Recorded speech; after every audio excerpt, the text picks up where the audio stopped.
आप सबका स्वागत है मेरे इस चैनल इंडियन एक्स मुस्लिम साहिल पर। उम्मीद है कि आप लोग अच्छे से होंगे। अगर मेरी आवाज़ आप लोगों को आ रही है तो एक बार आप कंफर्म कर दीजिए ताकि मैं आज के इस एपिसोड को आगे लेता चलूं।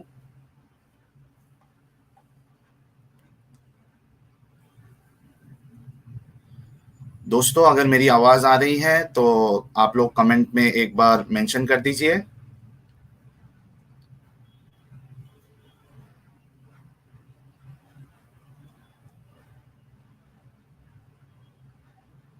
मसूद, मेरी आवाज़ आ रही है? यस, आवाज आ रही है आपकी। अच्छा, लाइव मुझे 0 दिखा रहा है और कमेंट में मुझे भी 0 दिखा रहा है। कुछ इश्यू है। कमेंट शायद। चलो ना, ठीक है, हम स्ट्रीम तो चालू करते हैं। ये यूट्यूब पे अभी भी लाइव नहीं हुई है। अच्छा, आ गया, 22 दिख रहा है। ठीक है हाँ। दोस्तों, क्या आप लोगों को मेरी आवाज आई थी अब तक जो मैंने कहा?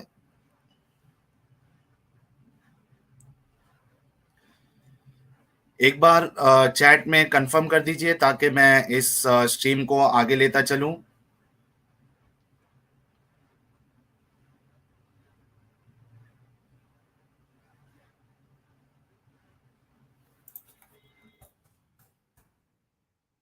अब आ रही है, ठीक है। सो जय हिंद दोस्तों, सलाम, प्रणाम, सत श्री अकाल, नमस्ते।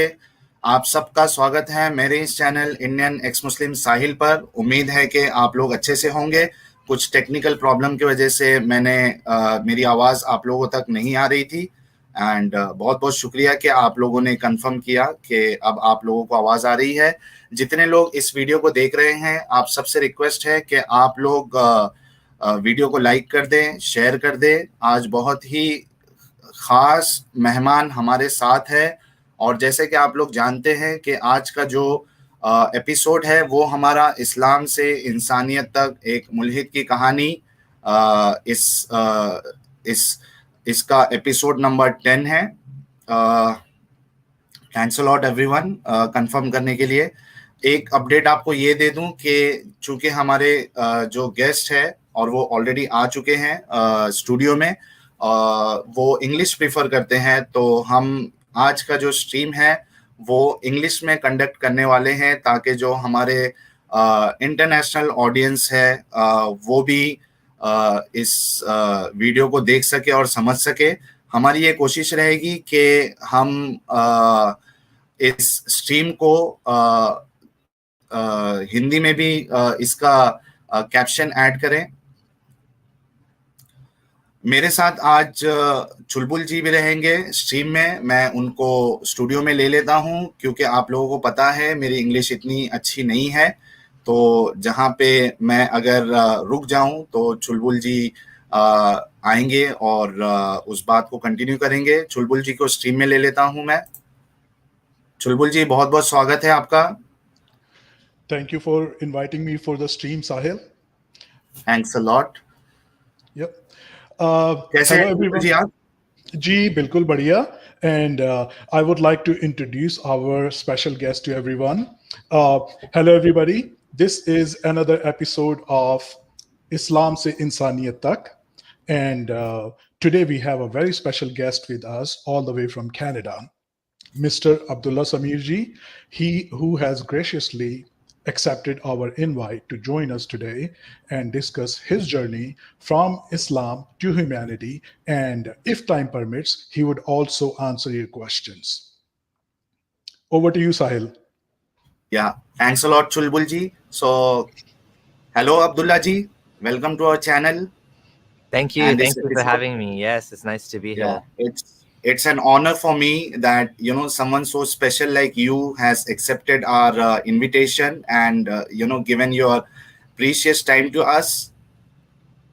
Not a problem. I'm glad to do it. If we're working together to, change hearts, change minds, have conversations, I mean, this is what I do. So I'm happy to do it. Thanks a lot. Just wanted to update you that my English is not very good. It's okay. So please pardon me if I am not able to express myself properly. Chulbul is also with us in this stream. Okay, in case I stuck somewhere, he will come in and he will continue. I think we are not able to hear you. Oh, and I was saying I don't speak Hindi or Urdu at all, so No we'll issues. do our best. Yeah. We are absolutely fine. I can understand English. Only problem is with speaking, but Okay. yeah, it's still okay with me. I can still speak. Okay. So once again, thanks a lot. Uh, let's start our episode. I request all my viewers to please like the video and share the video. And those viewers who have not yet subscribed our channel, I request you all to please subscribe. uh, Paul Chad is telling Sahil, your English is fine. Thanks a lot. I'll try my best. Uh, Abdullah ji, let's start with the episode. Uh, I have few questions for you, and we'll be glad to know the journey of yours from Islam to humanity. Okay, so the very first question that I have with you, for you, okay, I'll just highlight that. So the first question is, tell us about your background, like where did you grow up, family, religious atmosphere at home, etc. Just want Okay. to tell you that what Mhm. in case whatever information you feel you're not supposed to share, you can hide that. Yeah. Yeah, and I'm pretty public about most things, so I'm okay talking about almost anything. The only few things I don't talk about would be like regarding like my wife, for example, or something like that, because she has her own privacy and stuff. So, for example, tell us about your background. Like, where did you grow up? So, I grew up mostly in Canada, but I was born in Kenya. When I was 8, I came to Canada. And I grew up in a family that my dad is Ismaili, so Ismaili Shia Muslim, and my mom is Sunni, but she wasn't very religious, wasn't practicing, because of course, in the first place, yeah, a Sunni woman is not allowed to marry an Ismaili man, so it wasn't as important. The religious teachings weren't that important to her. But my dad raised us up as Ismaili. Do you know much about Ismailis? Ismailis, you're talking about Shias, right? Yeah, so not even just mainstream Shias. These are Hmm. like a very small sect. They're like maybe 5 million, maybe 10 million, I don't know, 20 million in the world. Very small compared to like a billion plus Muslims. And they believe in Aga Khan. Aga Khan Hmm. is the leader of the Ismailis, right? So when he dies, it'll be his son, and then his son. It continues. It's a hierarchy. It's like a monarchy, like a I religious. think we know them by the name Khoja Yeah, some in of them like India. Khojas. Yeah. Yeah. So my dad was Ismaili, and Ismailism is very liberal, very moderate. They pray 3 times a day. There's no jihad. There's no hijab. It's very watered down Islam. So that was where I came from. And when I was in high school, around the age of, I don't know, 18 or something, 17, I don't know, I was introduced to Sunni Islam by some friends. They said, "Why don't you come and pray namaz with us?" So I'm like, "Okay." And I asked my dad. My dad is like, "Yeah, it doesn't matter. If you want to pray namaz or pray, it doesn't. As long as you want to worship God, however, it's fine." He's a very cool guy, very understanding. So I started joining them, and then eventually I decided to convert to Sunni Islam because I felt like it was more accurate according to the Quran, whereas Ismailism was a little bit like, I felt it was a little bit distant. It was a little bit disconnected from Islam, from the Quran. The Quran says, you have to pray 5 times a day. It doesn't actually say that, but it has a lot of things. For example, wudu, like washing before you pray, stuff like that. It has a lot of the things that Ismailis do. They're no longer like one of the things Ismailis do is they pray to Aga Khan. They say, Hmm. Ya Ali, O Ali, do this, do that. And the Quran says you can't do that. You're not allowed to do Hmm. that. So when that happened, I asked my dad, and he said, well, Ismailis, we do this, but the Quran says this is forbidden. So then I converted to Right. Sunni. So I became Sunni Muslim, and Sunnism became my life. I became very religious, praying 5 times a day. I wanted to marry a Muslim wife, and whenever I would go out anywhere, like to office, I would always go and I would find like a room. I would pray in the room. And it was tough. It wasn't easy, like going in front of everybody, and you sometimes you can't find a place to pray, so you have to pray like kind of in the open where people can see you. It's uncomfortable. You have to wash your feet and your hands at the office. It's tough. It's not easy, but I did that because I believed in it. I also Mm-hmm. started a website called lightuponlight.com. Okay. So So you it's won't believe. yeah. I'm sorry to interrupt you. No, go ahead. Light Questions upon is better. yeah. Yeah. Lightuponlight.com is the website. Yep. When I was a teenager in my 12th or 13th standard, I was visiting this website. Okay, when I was a Muslim. Oh wow. Uh, yeah, I know this website because the name of the website is very catchy. Light upon light. So I Yeah. still remember that. Yeah. And this is the website I used to go to there because you used to upload videos of the international speakers.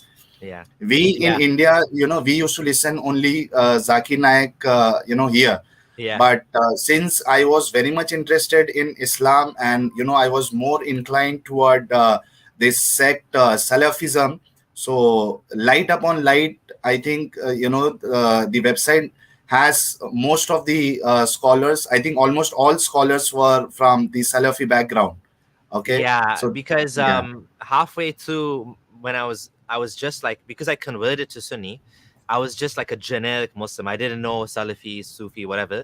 But then later on, I became Salafi. So what happened was I started to focus more. There are some uploads on the website which are not the non-Salafis, like Riyadul Haq. He's like a Hmm. famous like Madhabi, right? Mazhabi. But yeah, I was Deobandi, I definitely. think Hmm? he is Hanafi. I think he is Yes. Hanafi. Yeah, so I definitely was before I was just like all over the place, but eventually I decided to be Salafi, and then I stopped. I limited, yeah. So that's it. That's cool. That's good to know that someone used my website a long time ago. So now I have to undo that, right? Yeah. Because here I have people that are becoming more religious because of my dawah, like my dawah I was doing online. And I Mhm. used to also help out other sheikhs, like Sheikh Yusuf Estes. A lot of people know Yeah, him. I was a Uh, good fan of him also. Yeah, so I used to help him out behind the scenes a lot. He knows me really well. And the other guy was Eddie from the Dean Show. Do you know Eddie? No, I'm Okay. hearing it first time. Eddie from the Dean Show has a huge Islamic channel. He has like, I don't know, 500,000 subs or something. He's like a big guy now. Like at that time, he had this thing he was doing. He's like a martial arts instructor, and he uploads interviews with high profile scholars all the time. And so he knows me really well as well. So I used to help him out. So this is what I was doing. I was like, I'm Muslim.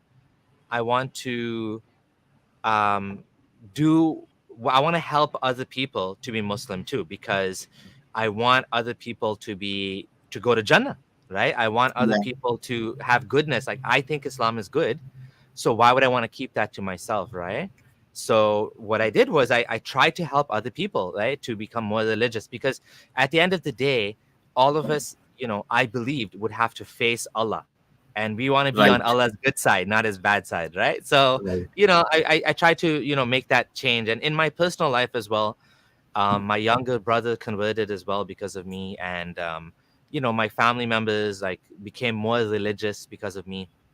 I Hmm. married a Muslim. Then after that, I married a Muslim convert. She became Muslim before she met me, and then we had Hmm. kids. I have 5 kids now, and yeah, that was Just my. to Abdullah Samir ji, just one thing that I would like to know. Yep. When you change from Ismaili sect to the Sunni or maybe Salafi, what was your family's reaction to that? Because as you said, we also know Khoja are very very much like normal people. They are least bothered about the fast and the prayer. We know that because we have seen that. In fact, I'll tell you that one of my girlfriends, she was Khoja, and they are very, very, normal people. In fact, a person, the name that they keep, like, some of my colleagues who are from Khoja set, they had name like Samir, and the name which is in between. A person will be confused whether he is Muslim or he is Hindu. Okay, Karishma. I'm talking about the name they keep in India. Okay, Yeah. so I know that they are very normal people. They are least bothered about all this stuff that we have in Sunni Islam. So what was their reaction when they came to know that you have changed to more of intense sect like Mol- Salafi or Molvi. Sunni? Yeah. Because I became Acha, they Molvi. thought you became Molvi. So I would be a little bit cautious using the word normal people, because I think Muslims are normal people too. There's all sorts of people out there, but I think you mean like more like non-Muslims. Yeah. Sorry, I'm really sorry. Yeah, That's the reason I told you. Please pardon me. If I use some words, and it's also for my viewers, since my English is not that good. it's Please fine. pardon Yeah. me if I use some words which is not appropriate. And thanks, Abdullah ji. You can always correct me in case I'm going somewhere wrong. Okay. Okay. Okay. Yeah. Yeah. So yeah, Kind like of non-Muslims. so yeah, like Ismailis are more, you can say, integrated, or they're more, yeah, integrated is a better word. They're more like mixed into the community. They're not as distant or isolated compared to like Hmm. some Sunni Muslims, right? Yeah. Again, my mom was Sunni, so just keep that in mind. Half of my family was very Sunni, so my mom, obviously, she had no issue with it. My dad, he wasn't like happy about it, because obviously he's a Smiley, and he didn't want me to leave his sect. And my stepmom, so he had married another woman as well, she was like more upset about it, because I was telling them, you're going to hell. You guys are misguided. Your religion is corrupt, and this and that. So they got like, my dad was like, just leave him alone. He's just becoming a little bit crazy right now. He'll calm down. My stepmom was more upset, right? And eventually I apologized to her too. I said, I'm sorry for saying those things. But I believed that Ismailis were not Muslim. I believe that, as a Salafi, Hmm. especially. Some Sunni Muslims would say, it's like they wouldn't say that. But the thing is, Ismailism is so different. It's so Most of radically them, they do not consider Khoja as as Muslims. Muslims. It's Exactly. true. Yeah. Yeah. Exactly. So I was like, Salafi especially would be like, straight up, you guys are non-Muslim, right? So they didn't Hmm. they didn't like me saying that. But anyway, but my dad was very accepting of it. He was like, it's up to you, whatever makes you happy. Like I said, he was a very cool guy. And so he was like, yeah, if you want to be Sunni, that's fine. Whatever way you, but he told me, he always used to tell me, just take it with a grain of salt. Don't accept everything you hear that everybody's telling you, right? And that was Hmm. very good advice he told me, even though I didn't listen to him. But it was very good advice. He was more like, even though he was a Smiley, he was very agnostic. He used to question a lot of things. He used to say, I don't know what Allah is exactly. I don't know what happens when I die. I do believe that there's going to be some sort of continuation of an existence, but he didn't believe in like Jannah, anything. Like, he's very agnostic. He used to say, I don't know if Allah is a black man. He used to make jokes. He used to say, I'm gonna go to hell with all the naughty girls. He used to say funny things like that, like, all the time. So he Hmm. was okay with me being Sunni, but he used to say, like, Sunnism, it doesn't have like meditation, it doesn't have spirituality like Ismailism does. So you should try to meditate. And I was like, nah, I don't need to meditate. Meditation, I don't need that. Like, I already do salah. So I was like, whatever. But he was right, actually. I like, a lot of the things he told me were 100% right. Like, doing namaz is not the same as meditation, because you're just like, you're mumbling Quran. It's not the Yeah. same. Most of them, they do not understand what they are reciting. Also. Yeah, you don't know what you're saying. And even if you do know what you're saying, that might even make it worse, because then you're like, imagining, you're fantasizing about what you're hearing. You're not in the moment. You're not, and to be fair, I mean, Sunnis do teach that you should have khushu in prayer, which means, kind of like mindfulness, be in the Yeah, moment, khushu don't and lose. khuzu. Hmm? Khushu Khushu and means like, khuzu. Kuchu is kind of like, that you should be in the moment. You don't forget where you are while you're praying. Like, sometimes when you're praying namaz, you don't even remember what you're saying or where you are. You're not supposed to do that. But the point Hmm. is that the namaz prayer it's not ideal. It's not as good as meditation. Let's put it like that. Because Hmm. you're always mumbling something, moving, doing things. Whereas when you meditate, you're focusing inwards. You're being in the moment. You are, and it has, scientific benefits. Meditation, Hmm. right? Meditation is known to have scientific benefits on anger, reduces anger. It allows you to, reduce anxiety. It makes you more peaceful. It helps you with your heart, your actual body actually will, your heart beat will slow down. And there's so many studied benefits of meditation. So meditation is actually a very good thing, right? Hmm. Even for someone that's atheist, that doesn't believe in any god or anything, there's actual benefits to it. Whereas namaz, I don't think it has those benefits that meditation. So my dad, In namaz also, Abdullah Samirji, in namaz also, there are different levels in that. I mean, the best one is like when you offer the prayer of a namaz, it should be like you are seeing the God. Okay. yeah, And in case if you are not you're not getting that feeling that you are seeing the God, at least think that, the God is seeing you. Allah is watching you. Okay. So yeah, these are the levels. exactly. I don't know which moment has reached to the first level. I'm seriously concerned. I want to know, because though we were hardcore mu'min, we never got that feeling, that we have reached to this first level, that we are talking or we are watching Allah Yeah, or I the think other one. I think it's a lot of, for a lot of Muslims, it's just a lot of make believe. You kind of pretending to yourself that, I mean, let's be honest, when anyone that, not only Muslims, but anyone that's praying to God, they're talking to an imaginary friend. Like, that person doesn't exist. They're Hmm. asking this person to do this entity, do this for me, do that for me. You would have the same effects as just talking to your plants. Like, you can Hmm. talk to your plants and say, I want this job tomorrow. And like, I'm for example, right now, I'm interviewing for a new job. I could tell Hmm. my plant, hey, I want this job, and I might get the job. I'll be, hey, look, I got the job. I talked to my plant, like, but that's what happens Hmm. when you speak to God. You are actually having a conversation, but it's all in your mind, right? You make believing, right? It's the same thing with namaz. Yeah. I would say, you're making believe that God is watching you, and it's a form of mind control, right? Yeah. So, Abdullah Samirji, have you also done some formal religious studies from some madrasa, like, reading No. or learning Arabic? No, you have not done that. So, Okay.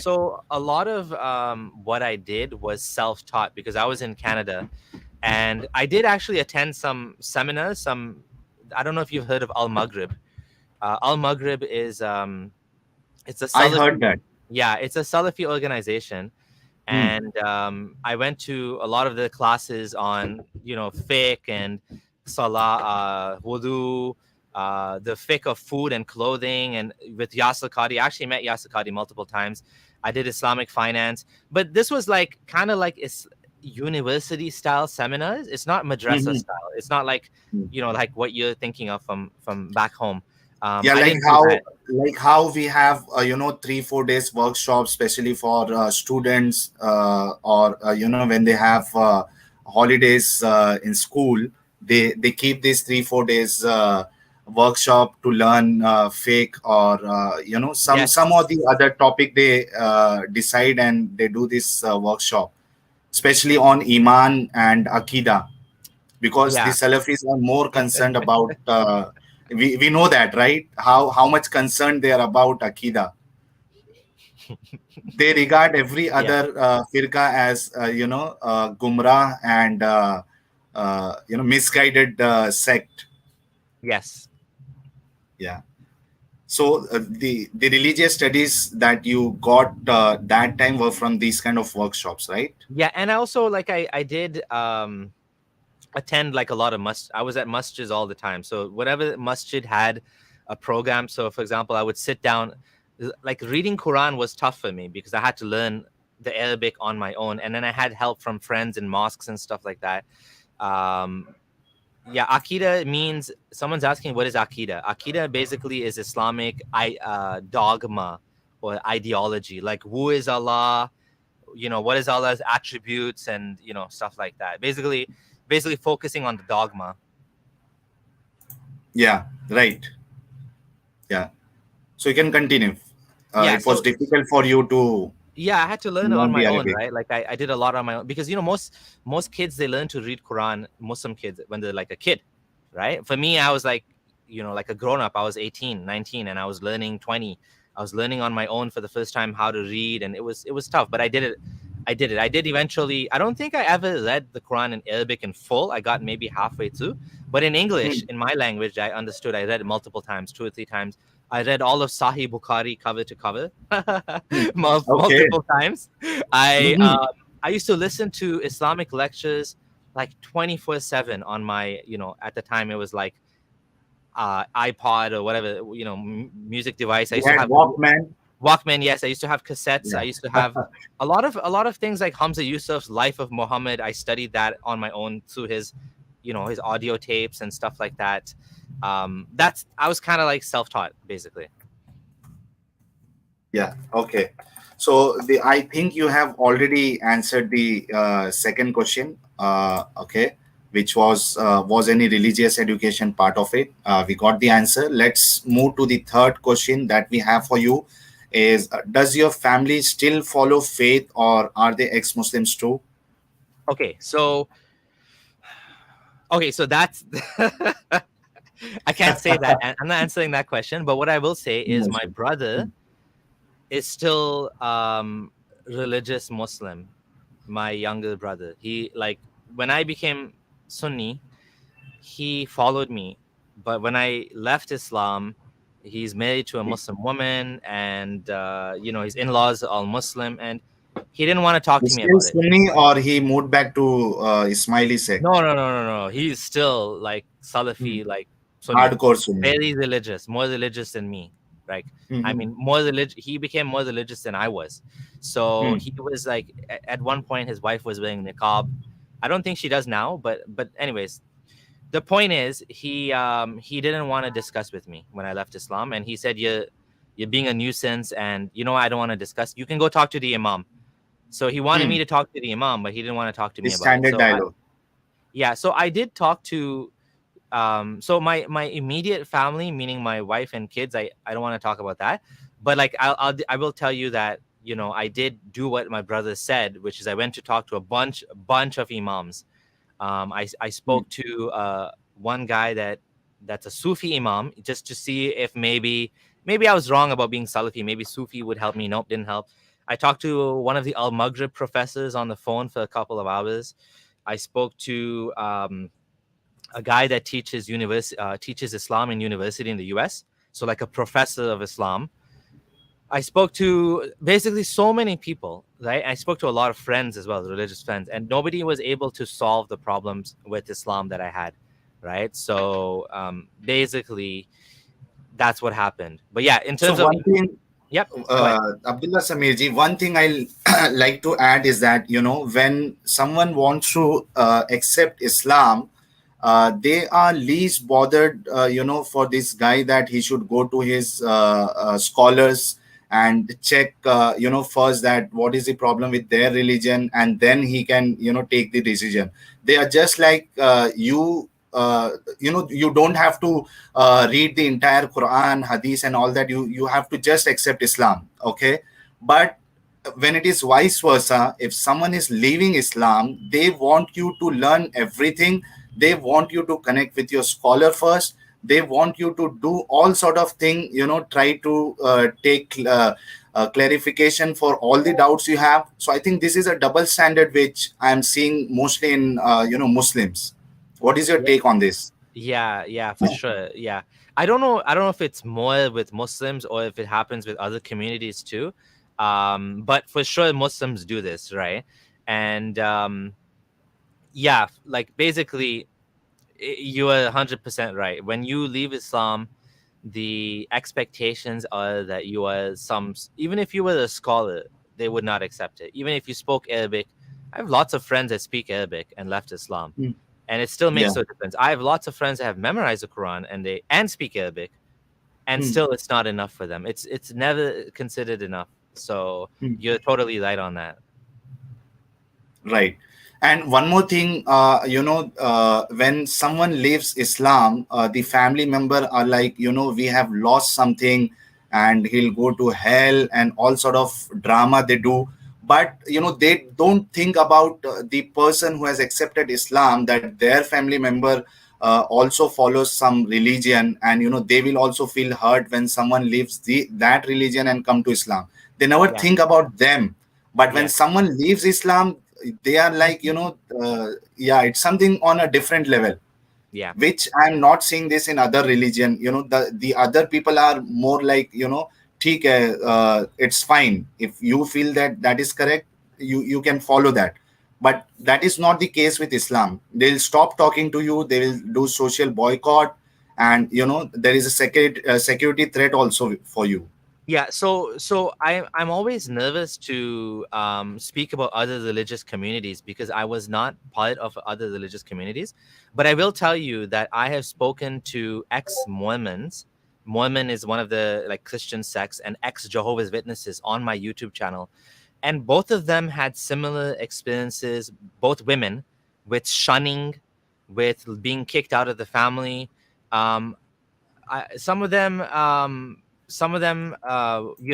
they had like similar experiences of being. I don't think any of them, at least the two women I talked to, I don't think they were physically threatened, but it happens there too. Maybe I don't know the amounts, but I just want to say we should be careful talking about other religious communities, because a lot of the times I get that too. I'm told, people say, well, Christianity, doesn't do this. And then my ex-Christian friends are like, well, no, it does. I've gone through the same experience too. So I like to look at, whether it's, Muslims are victims of Islam, but they still behave like human beings behave, right? And so a lot of the things that Muslims do, you will find to some extent or another in other communities as well, because it's a human thing to be angry, to be tribal, right? Like when Hmm. you leave my tribe, you are actually, it becomes like a tribal thing, and we all have You're a cheating. little bit of It's like you're cheating and leaving us, you are leaving kind us. of. And so even my dad, like he was upset, but he was a very tolerant individual. Some Ismailis have a much worse experience. When they convert to Sunni, the parents, they might kick them out. Again, I haven't heard of this experience specifically with Ismailis, but I have heard of Christians, even for example, someone that's not even leaving Christianity, but they're gay. Their family Hmm. will kick them out. Like I've heard of stories. Their family will be very abusive to kick them out. I never want to see you again. You're not my son. So there is, I think, this tribalism that all of us have to some extent or another. But I do agree with you that Islam has very like rotten teachings when it comes to Hmm. apostasy. Very Yeah. harmful, very crude, nasty things that Islam says. Like, for example, apostates should be killed in an Islamic state. Even if we don't have an Islamic state, that teaching is very dehumanizing, right? Hmm. So Right. it is a teaching that tells people that, basically you don't deserve to live. Not that necessarily someone will kill you, but you don't deserve to live because you Hmm. are against. Now some Muslim scholars nowadays, I think it's a good thing, they say, Yeah. like they say, oh, this is not relevant today. This is related to the Muhammad's time when there was an Islamic state, and if you went and you became non-Muslim, it was treason. You were Hmm. committing treason against the state. Now, I don't agree with this logic, but I think for Hmm. Muslims, maybe some Muslims do accept this, and they say, well, we don't need this apostasy law anymore because there's no more Islamic state. And it's true, there is no Islamic state. Saudi Arabia is not an Islamic state. It's a Muslim country. It's a Muslim Hmm. country. It's basically a monarchy. It's not an Islamic state, right? The ISIS tried to do Islamic State, and of course, Hmm. ISIS is probably the only Islamic State you could say that does exist. Most Muslims do not accept ISIS. 99% of Muslims don't accept ISIS. So, really speaking, the apostasy law, I think, it's going away, but unfortunately, it's part of Islam. Yeah. So you're talking about scholars like the new scholar who was attacked, some Mufti. I'm not Abu Layth? remembering his name. Yeah, Mufti Abu Yeah. Layth. Yeah, so Yeah. not So I just think Abu, you're so Abu referring Layth, to, yeah, Abu Layth is for sure like way ahead of the different. curve, progressive. He's very progressive. But I'm saying, even for example, mainstream Sunni scholars, for example, Hamza Yusuf. Hamza Hmm. Yusuf has said, and I know this is going to be shocking for some people. Hamza Yusuf, who is followed by millions of Muslims and is considered one of the top American scholars, he has said, I do not want hudud. We don't need Hmm. hudud back. We don't need capital punishment. We don't need Hmm. stoning. We don't need, killing, executing apostates. We don't want that Hmm. back. We don't need that back. That Hmm. the point of those laws was specifically to protect Islam at that time. And according to his understanding, we don't Hmm. need that and we don't want that. Now, of course, the other side would disagree with him. The Salafis would say you're crazy. Yeah. You can't get rid of stoning and whatever. So there is a clash among Muslim scholars. Salafis Right. are like, and Salafis, Right. Right. not even Totally agree. Salafis. Worse than that, not Salafis, Islamists, Hmm. right? Like people that are like, follow Hassan al-Banna, Maududi, people that are basically, Muslim Brotherhood, Hizb ut-Tahrir, these Hmm. Islamic groups that want to establish Islam politically, they are the most dangerous, more dangerous than Salafis, more dangerous Hmm. than Sufis. Obviously, Sufis and these people, they're like not as bad because they don't want Islamic law necessarily coming back. They don't care. But For Islamists, Sufis, sorry to interrupt you. yes, My understanding is that for Sufis, they'll just go brutal only if you do some kind of gustakhi to Prophet Muhammad. Even if you say something wrong with Islam, they will be yeah, like, okay, but you yeah. cannot say anything, derogatory to Prophet Muhammad. Otherwise, they have this similar mentality that we will chop off your head.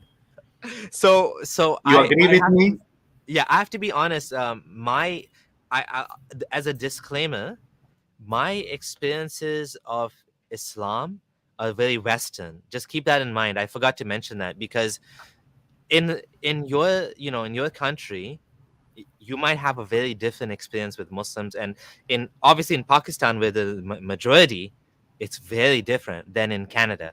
In Canada, Muslims are well behaved, like you know what I mean. It's very Hmm. different. So I have to make that as a disclaimer. Yes, you're the Sufis over there, they might actually be the way you said, but I haven't seen Yes. that in Canada. So Hmm. that's just one clarification to make, that all of everything I'm saying is very Hmm. Western experience. I grew up in Canada and that's all I know. I lived in Egypt for 6 months, but I mean, I can't really comment on that just from 6 months. Like I can make some basic observations, but like Hmm. you may understand the experience is different. The Muslim Yeah, I'm community I'm is talking different. in Yeah. perspective of what we see here in India, and Yeah. especially Indian subcontinent like India, Pakistan, Bangladesh, and especially when I say Sufi or Barelvi, they are more like okay with other stuff. Even if you do something, if you do say something wrong about Allah, they are still okay, but you cannot just say anything to Prophet Muhammad. They will not like it. They will not be able to digest it. Uh, yeah. This is what the scenario, especially in India. Yeah, that's unfortunate. That I hope that you know what I think. I think what I think is the Muslim community in some ways hasn't been like secularized like the Christian community and some other communities in the Jewish community in America. The Christian community at one point used to be as bad as the way that the Muslim community is behaving. So, for example, there was a movie made about Jesus being gay. They made a movie on Netflix. I forget what it's called. Hmm. And the movie maker got death threats. So it does happen when you go that far and you say Jesus was gay, that people will get mad and threaten you.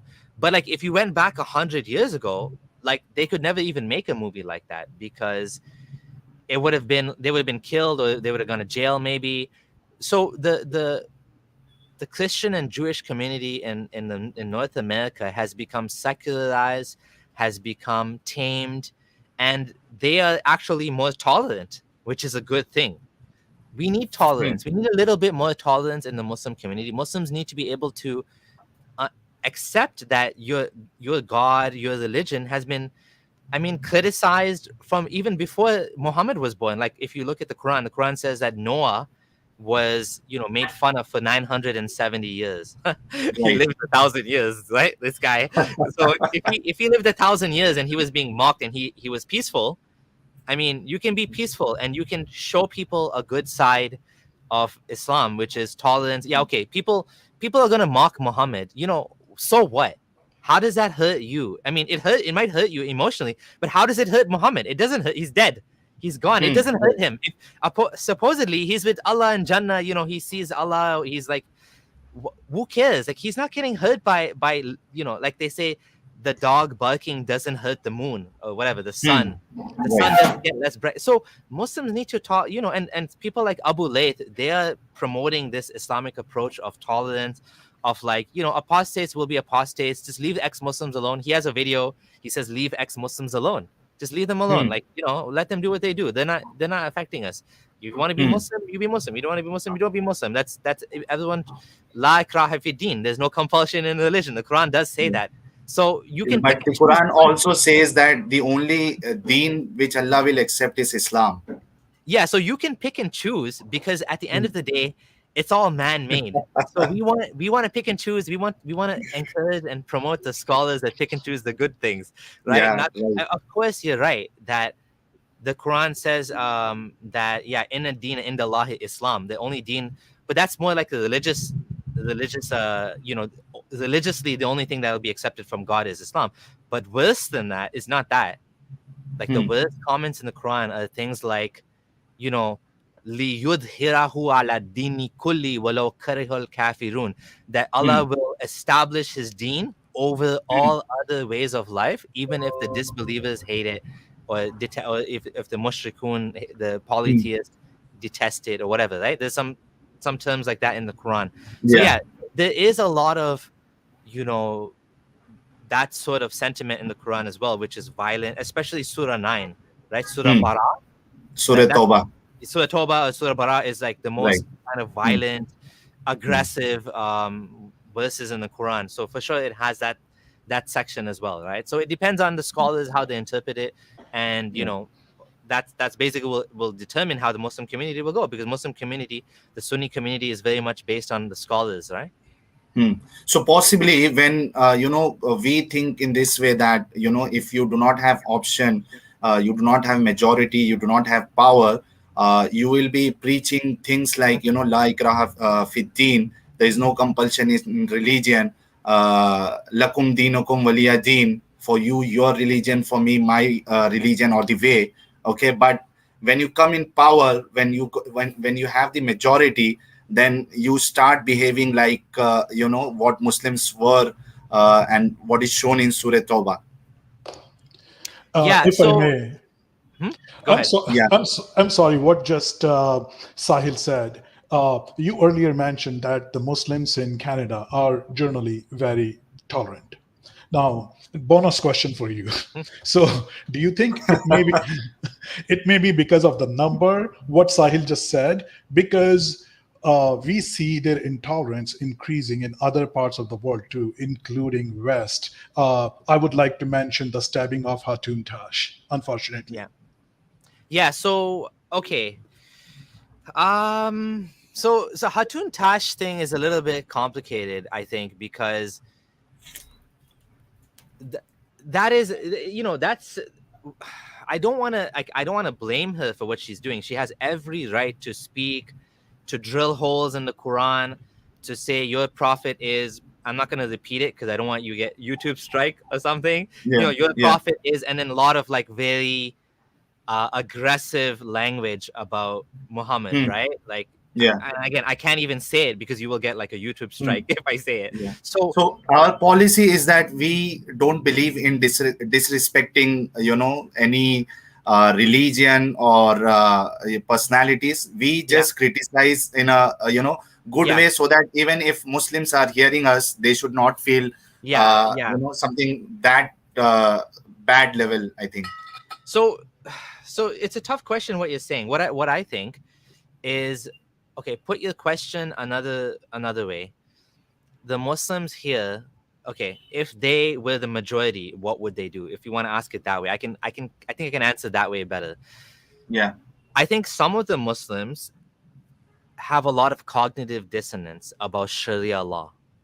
And I think a lot of them want Sharia law, or they claim to want Sharia law, but they don't really want it.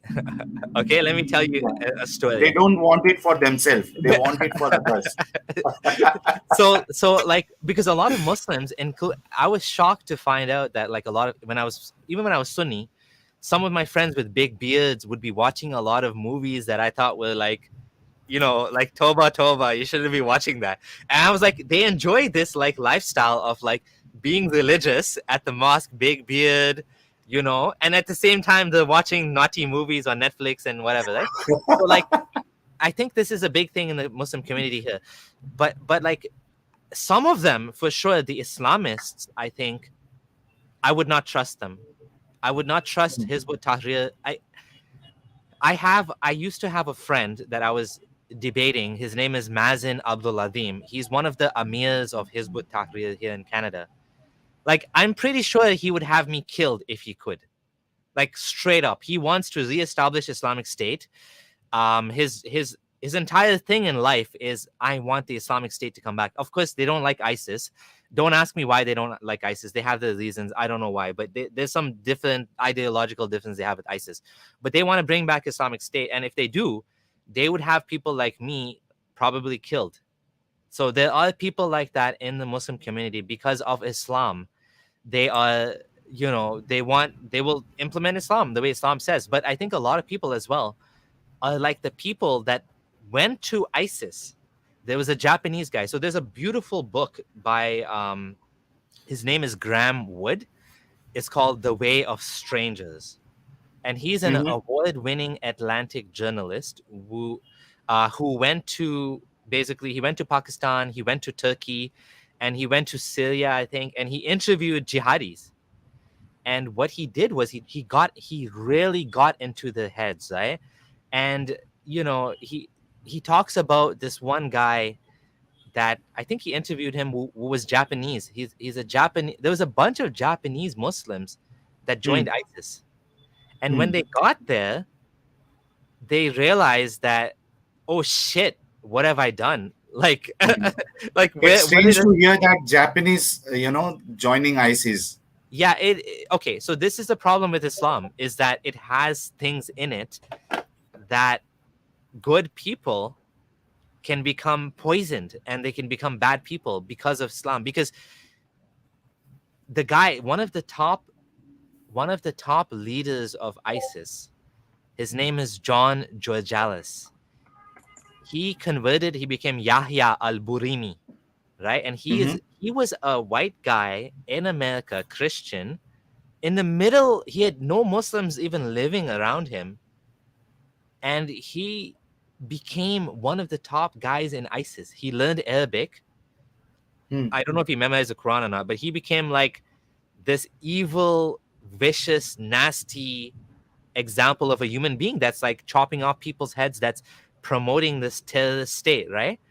And like, if someone like that can go from this to this just shows you that there's something wrong with the religion. Like, like Sam Harris says, an extreme Jain. Like, what does an extreme Jain do? They like fast until they die. That's what an extreme Jain does. But an extreme Muslim, they would do like a lot of very bad things because of the ideology. So, that's the problem with Islam, is that we need to be careful of it, but also we have to be careful not to throw innocent Muslims under the bus, because a lot of them don't realize what they're getting into. And this Japanese guy, he went to ISIS, he joined ISIS, and then he left. Like he left it, and now of course the government is in a very difficult situation. What do they do with him? Because he was part of a terrorist state. So I think Japan, they forgave these people, and they're like de-radicalizing them or whatever. They're kind of like they let it go. But a lot of innocent, I say innocent Muslims. When I say innocent Muslims, what I mean is impressionable young Muslims. Usually they're young, usually they're in their teens, right? Like I converted to Islam when I was, 18 or something, right? These Yeah. people, they're looking for purpose in life. They're looking for a mission. And then you get these people that come online and they convince them that you are going to be like Muhammad's Medina. There's going to be angels fighting with you alongside you. We're gonna fight because ISIS is seen as an underdog. It's a small little group that's fighting the entire world. Now, of course, the reality is ISIS will never make it because they are way too extreme. They don't work with anybody. Unlike what the Taliban is doing now. The Taliban's trying to be like, yeah, we care about women's rights. Wink, wink. Yeah, we care about, we're going to work with you guys. Wink, wink. So they're like pretending they're trying to work with other nations. ISIS didn't do that. So, of course, ISIS is going to be wiped out eventually. The ideology will stay, but the state will never remain because it's just there's no angels coming. Right? So right. they're not going to be able to survive at the end of the day. I think if you ask me, the intolerance in the Muslim community is always going to be there, but I think it's becoming less because what's happening is, ex-Muslims, we are normalizing dissent, and you cannot live like before the internet. Okay, maybe you can get away with it, but now you can't get away with it. Everybody's going to criticize Islam. Like, there was Draw Muhammad Day. Okay, what are you going to do? First time you get mad and throw protests and burn buildings and embassies. But then it happens every year now. And there's nothing you can do about it as a Muslim. So might as well accept it. And then I think the people that are the Mufti Abu Layths, I think they're going to become more popular over time because a lot of Muslims that are growing up in a pluralistic society are going to see that, well, these non-Muslims are good people, right? And maybe they don't agree with my prophet and my religion, but they don't deserve to be killed. They don't deserve to go to hell. So, I should let them be. And I think that's I think there's always going to be an extremist element, but we need to fight that, right? You know what I'm saying? And we need to fight that as ex-Muslims. We need to support Muslims that are more tolerant. That's my opinion. Like if someone is like Mufti Abu Layth is actually promoting here, like for example, I made a video called something like the 10 strangest rulings in Islam, something like that. Like you can marry your adopted son's ex-wife, like Muhammad wanted to do that. Right. You cannot be alone with your adopted child if she's the opposite sex. If I adopted a daughter and I'm a man, I can't be alone with her. But if you want to be alone with her, your wife can breastfeed her. So some weird things like this, right? Right. Adoption being forbidden, you're not allowed to adopt and give someone your family name. So many weird things, right, in Islam. And so I mentioned this. I made a video. Mufti Abu Layth actually responded to my video, and he disagreed with like most of them, right? So then some Muslim guy said, "Are you going to respond to his response?" I said, "Why would I respond to his response? I like what he said. I like his Islam. I like. We want change. I want Muslims to follow his Islam. You know what I mean?" Yeah. So why would I disagree? Like I don't agree with Islam. I don't believe in Allah. I think Allah is made up. I think people should leave Islam because they'll be happier and better off. But if someone wants to be Muslim and they're going to be tolerant, I'm okay with that. That's fine. Like we don't care. We don't care if you want to be Muslim or if you want to be Hindu or if you want to be atheist, as long as you respect my rights to be who I am. Right? Yeah. I actually will fight for, and I've done this on my channel. I fought for the rights of Muslim women to wear hijab. There was a young girl, she was kicked out of a soccer tournament because she was wearing hijab. And I made a video. I said, this is stupid. Like, how does that affect her soccer playing? Why does anyone care if she wears hijab? If she wants to wear hijab, let her wear hijab. If she doesn't want to wear hijab, equally so, we should promote and support her right not to wear hijab. Like, for example, Right of privacy. Yeah, like in Iran, the chess team, they're kicking off people that don't want to. There was a woman that was not wearing hijab, and they kicked her off the chess team. Again, this is equally stupid. What does hijab or not hijab have to do with chess? So in both cases, I will fight for people's rights to be themselves, right? As long as Right. they're not pushing it on someone else, then that's what's important. Not whether someone is Muslim or Hindu or atheist. That doesn't matter. That's a personal thing. Or gay, or black. It doesn't matter. What matters is how you treat other people. Right. In fact, we are seeing so many new interpretation of Islam and Quran. I'll tell you that what we normally do on this channel is, 2 days in a week, we keep open live stream. We invite our Muslim brothers and sisters to join this stream. We pick up a topic and let them speak what they have to say about that objection we are bringing out. Okay, so while doing this, we see that we see all sort of excuses and interpretations. In fact, I'll tell you one of the interpretation and new thing that I have heard. I don't know from where this interpretation has come, which new scholar has given this interpretation. This guy was telling that the Hindus and the Christians, they are not kafirs. So you have misunderstood the word kafir and mushrik. They are not kafir. So it was really new for me that this guy is not considering Yeah. Hindus and So Christians and the other guys as kafir.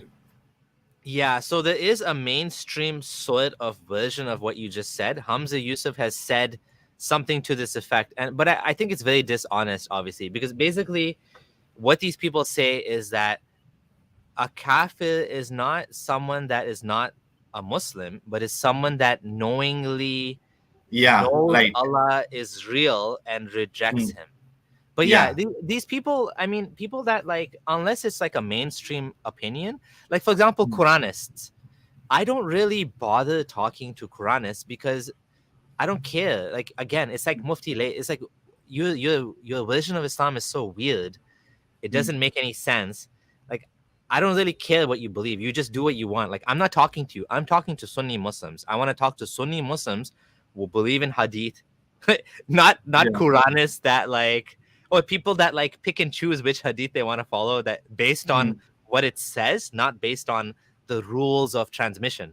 So again, Yeah, it's we the get same thing. those kind of callers as well. Yeah, They cherry pick. We'll select this, but we'll not select the one that you are telling. yeah, yeah. Yeah, I mean it's dishonest, and that's, there's gonna have to be some dishonesty, I think, at some point for people to change Islam because it is what it is. There's a lot of bad things in it. So which is why people like ISIS, they continue to win the debate sometimes because there's a Yeah. lot of bad things in the Quran and Hadith that make it easy to make that interpretation, right? Yeah. Just one question from my side, since you have mentioned about the Quranist. Okay, while I was conducting an interview for interview of one of the ex-Muslim, Yeah. she was telling me there was one guy who was Quranist, and he already had a wife. So wanted to know. I mean, have you heard about this? That the Quranist also open to threesome and foursome. Because they are referring to that verse of Surah Nisa that you can marry a woman of your choice in 112233 and 44, something like that. So he was like, the Quran allows threesome and foursome also, because when you go to Hadith, then you are not allowed. So have you heard something like this from the Quranists, that they're The okay problem with the threesome problem and foursome?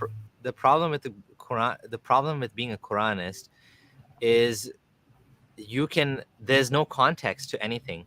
Like you can make up like 500 different religions from just the Quran, because even the Quran, when it talks about it talks about the Battle of Badr, and it Yeah, says that you were all scared, and then we made you sleep, and then it rained. If you don't know about the Battle of Badr, like there's no way to make sense of what it's talking about. It's like you guys were scared and something happened. What's going on? Like what's the Quran talking about, right? yeah, So the Quran does have some kind of basic rules about praying. Pray this way, wash this way, have a Friday prayer. But like when I ask Quranists, okay, how do you pray Jummah?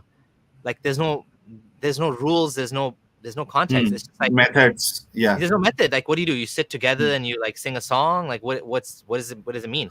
So I don't really bother engaging with Quranists because it's like it's a made up thing that nobody Hmm. follows. Like maybe not even 1% of the Muslim population. So it's not even Yeah. worth And developing. majority consider them as the misguided people.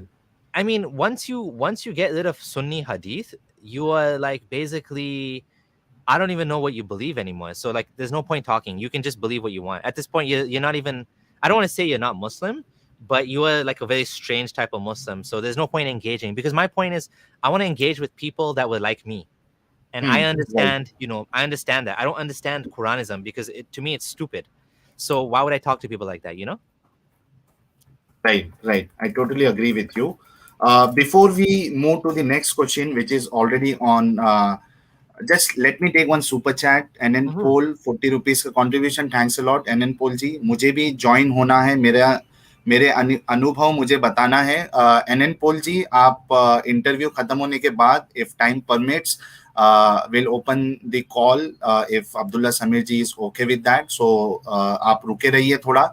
Let the interview finish first, and then we'll decide, whether we are going with calls or not. Okay. So before we move to the next question, Abdullah Samir ji, which is already on the screen, someone has commented that your grandparents were from India. Is it true? Yes, this is true. So I was born in Kenya. My parents were born in Kenya. My Okay. grandparents migrated from India. Mm-hmm. So I don't know the details on my dad's side, but my mom's side was from Jamnagar. So Jamnagar. yeah, Okay. like Gujarat Hmm. area. Yeah. Okay. So yeah, Yeah. Yeah. I am Correct. I am definitely Indian background. Unfortunately, for some particular reason in my family, my mom and dad didn't teach me the language. So my dad spoke Gujarati, and my mom speaks this weird dialect that is very local dialect of Hmm. very Indian local I don't even they don't even have a name for it. Like it's some local dialect. But they never Hmm. taught me the language. They said they disagreed which language. So they never taught me any language except for English. And English, of course, is the official language in Kenya, as well as Swahili. So Hmm. Swahili, I learned it and I forgot it. I barely all I know is Jambo and Kwaheri, hello and goodbye. But Hmm. unfortunately, I never learned Hindi or Urdu or any other, even Gujarati. I just never learned it, Hmm. unfortunately. But I am Indian, so in my family we eat like Indian food, and even my wife, she learned a lot of like pulao, Hmm. Hmm. dal, and all of these things from my mom. So Yeah. So, when I saw you first time, long back, when I was not a ex-Muslim. Okay. When I saw you, I thought like you are Indian yeah, because we are very similar. Then, it's very strange to know that you do not know Hindi, or I thought like maybe, you're not Indian because you are very much, when someone sees from India, they will think that you are Indian, and you are Indian. I mean, since your yeah, grandparents were from India. yeah. Yeah. Because my the Indian community, for the most part, when they moved to Kenya, they didn't like intermarry. So like I did a DNA test, and I was kind of disappointing. It's like 99.8% Indian. I was hoping to see some like some other details than that, right? But and for some reason I think I'm like 2% Egyptian, which is like I have no idea where that came from. So Okay, so let's move to the next question. What motivated you to preach and spread Islam? Because designing a website like this, and also I think I have seen your biography on your website that you also designed a website called Verse by Verse, something like that, Quran, which yeah, takes, yeah. which has lot of, you have to put in a lot of efforts in websites like this. So, what was so motivation? How you got motivated so much that you started doing and preaching Islam like this. So I think it comes down to what I said earlier, that if you Yeah. believe in something, you want other people to have that same, and you think it's good or necessary, then you would want other people to have that same result as well, right? Like I was amazed by the Quran. I said, hey, this is God's final word. I want other people to know the same thing that I know. So that's the reason why. I think it was from a desire of goodwill for Yeah. others. I think that's where it Right. came from. Also, for the problem with Islam is that it gives you a teaching like udu ila sabili rabbika bil hikmah wal mau'izatil hasana wajadilhum billati hiya ahsan. Okay, invite all to the way of the Lord Yeah, with wisdom and beautiful preaching. We heard so many times, this was from MBBS Dr. Zakir Naik. yeah, Okay, so you yeah. I recognize that. Yeah, that quote. Yep.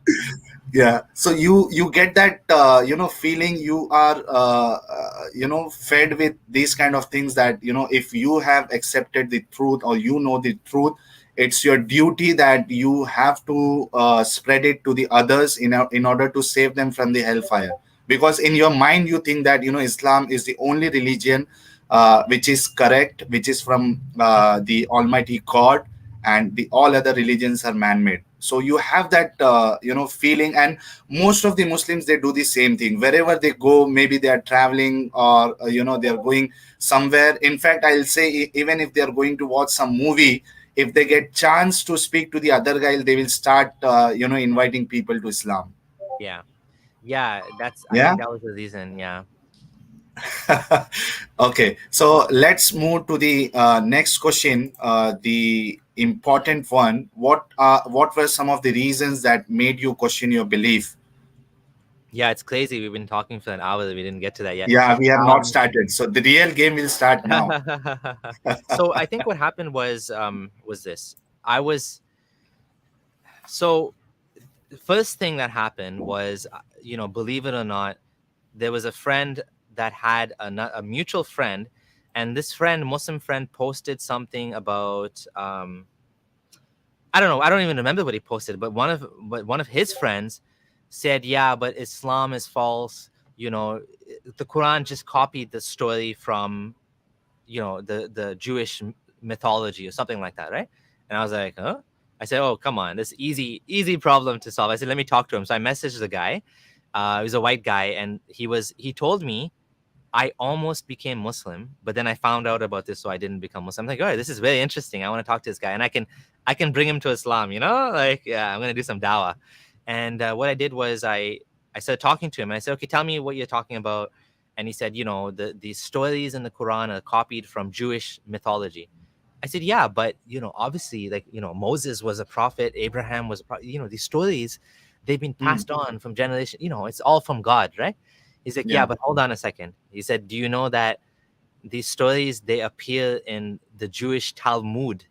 I said, what's the Talmud? I didn't even know what it was. He's like, look it up, right? It's a collection of like fables and oral narratives that these Jewish rabbis have been telling to people, right? So I looked it up, and I'm like, oh shit, he's right. Like, this isn't a book that was revealed. It's not like, God spoke to this prophet, this rabbi, and told him this. These are like, some of these are just like stories, right? And they ended up in Hmm. the Quran. I'm like, oh, this is kind of like trouble, right? So then I started having some doubts, and I started to look into this. I started to look into some other things, and then I basically talked to my wife, and I talked to my friends, and they said, you're just on the internet too much. You should stop doing this. Just come, hang out with us Muslim friends more. We'll, don't go online and debate people or whatever, something like that, right? So then I buried my doubts. This was in Ramadan, like I think 2014, and I buried my doubts, and I said, I'm just going to be Muslim again. So I said, forget all this. I'm going to be Muslim again. So I was Muslim, and I fasted the rest of the year. The full year I was praying and doing everything, eating halal, all that stuff. Next year came, 2015 July. I think it was like 15th night of Ramadan or 17th night of Ramadan. We were in the masjid for iftar, and Hmm. meaning like the food that they give you after Maghrib prayer, Yeah. the evening The prayer. actual party. Yeah, and so the imam, his name is Sheikh Dawood Butt, and what he said was, um these scientists, they think they're so smart, and the Quran, it says Allah holds up the sky without any pillars. And he was kind of like mocking science, right? He's saying something stupid. I don't know, I don't even remember exactly what he said. And this brought all my doubts back, because I had like buried my doubts in the back of my mind. I didn't want to think about it, but it was still there. And I'm a sort of rational person. I try to, like, I believed in Islam because I believed it was true. It wasn't blind faith. Like, I felt it was true based on what evidence I had, which was the Quran and the science in the Quran and all these things, right? So then when there's now problems with that actually causes my faith to be questioned. So I started again looking into all this stuff, and this time I'm like, I'm not gonna just bury my doubts. I'm gonna really look into it. So I read everything I could about why Islam might be false. I looked up blogs, and I bought a book on Alexander the Great, because Dhul Qarnayn, there's a story of this king in the Quran called Dhul Qarnayn, the man with two horns. Dhul Qarnayn means the man with horns. And it says he traveled to the east and the west, the place where the sun sets, the place where the sun rises. So I'm like, what? This is weird, right? And so I found a blog that spoke about this and talked about how the story was copied from Alexander the Great, the Syriac romance. So I bought a book on Alexander the Great. Like, basically, I looked into every single thing that made me, every single point that made me believe in Islam turned out to be false. So every single miracle claim, the mountains as pegs, the embryology in the Quran, anything that was a sort of proof for me was like dead, right? And then I realized that, shit, there's no good reason for me to believe this. I'm believing a lie. And before this happened, I was still praying Taraweeh prayer. I was going to the mosque, and I was like, thinking in my mind, am I believing in a lie? Am I believing in a lie? And eventually it got too much for me. And I said, okay, I'm not going to pray anymore. I'm not going to fast anymore. I'm not Muslim. I don't believe in this.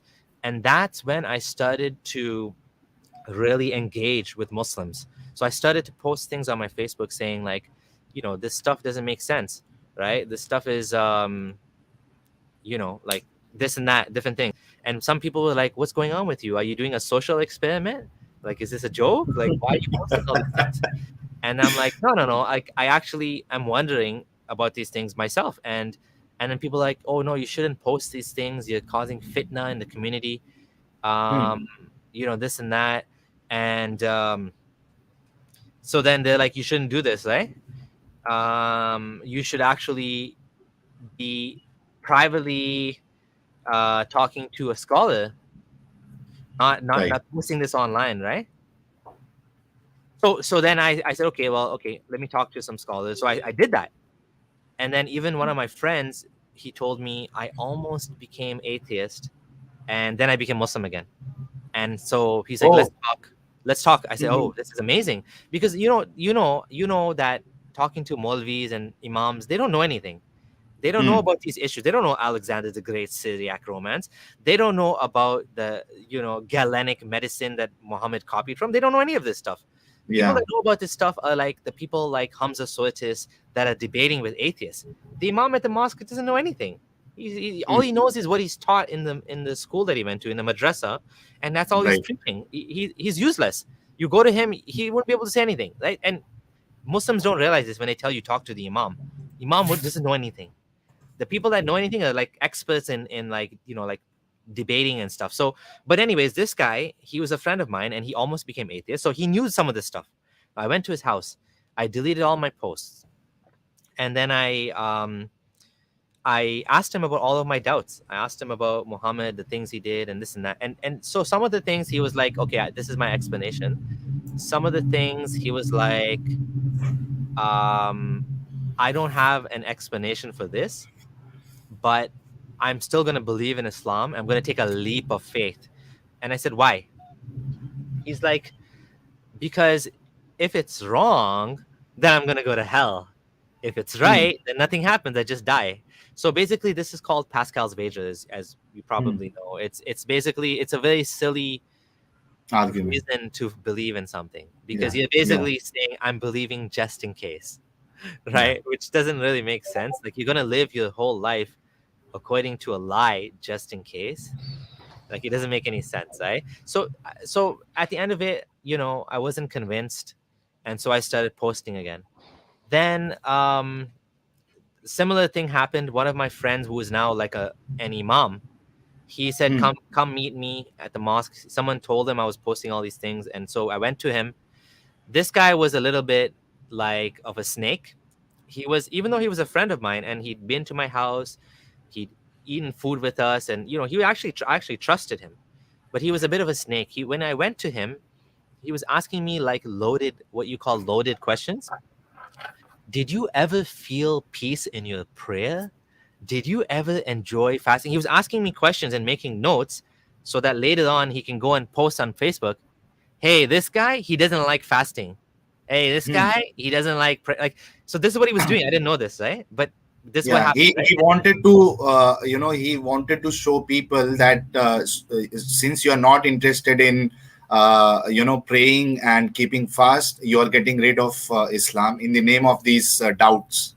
Well, worse than that, he was trying to say I was a fake Muslim, or like not fake Muslim, but like even before, when I was Muslim, no one should listen to me because that doesn't count, because I wasn't like, I didn't have khushu or something. He was trying to say I'm a fake ex-Muslim, basically, right? Yeah. I mean, there's no way he knows I'm not a fake ex-Muslim, but he was trying to ruin my reputation, right? And this guy's name is Arij. So I actually have a video where I showed like what he said about me. He said, my job is to show the whole, when you go after Islam, my job is to show the holes are in you, not in Islam. But he admitted to me, I'm doing a character assassination. He admitted to me on WhatsApp. So like I saved that and I put that in my video to show people like this is what happens. Like people will backstab you when you go against the religion. A good person becomes like, because the God becomes more important to them than even the friends in their life. It can happen, right? And this happened to me. So excuse me. So this guy, I went to him and he tried to help me as well. He said, he speaks Arabic now. He studied Arabic. He went to Egypt and all that. And he said, the sun setting in a pool, it means to see it that way. Like, all the typical nonsense, right?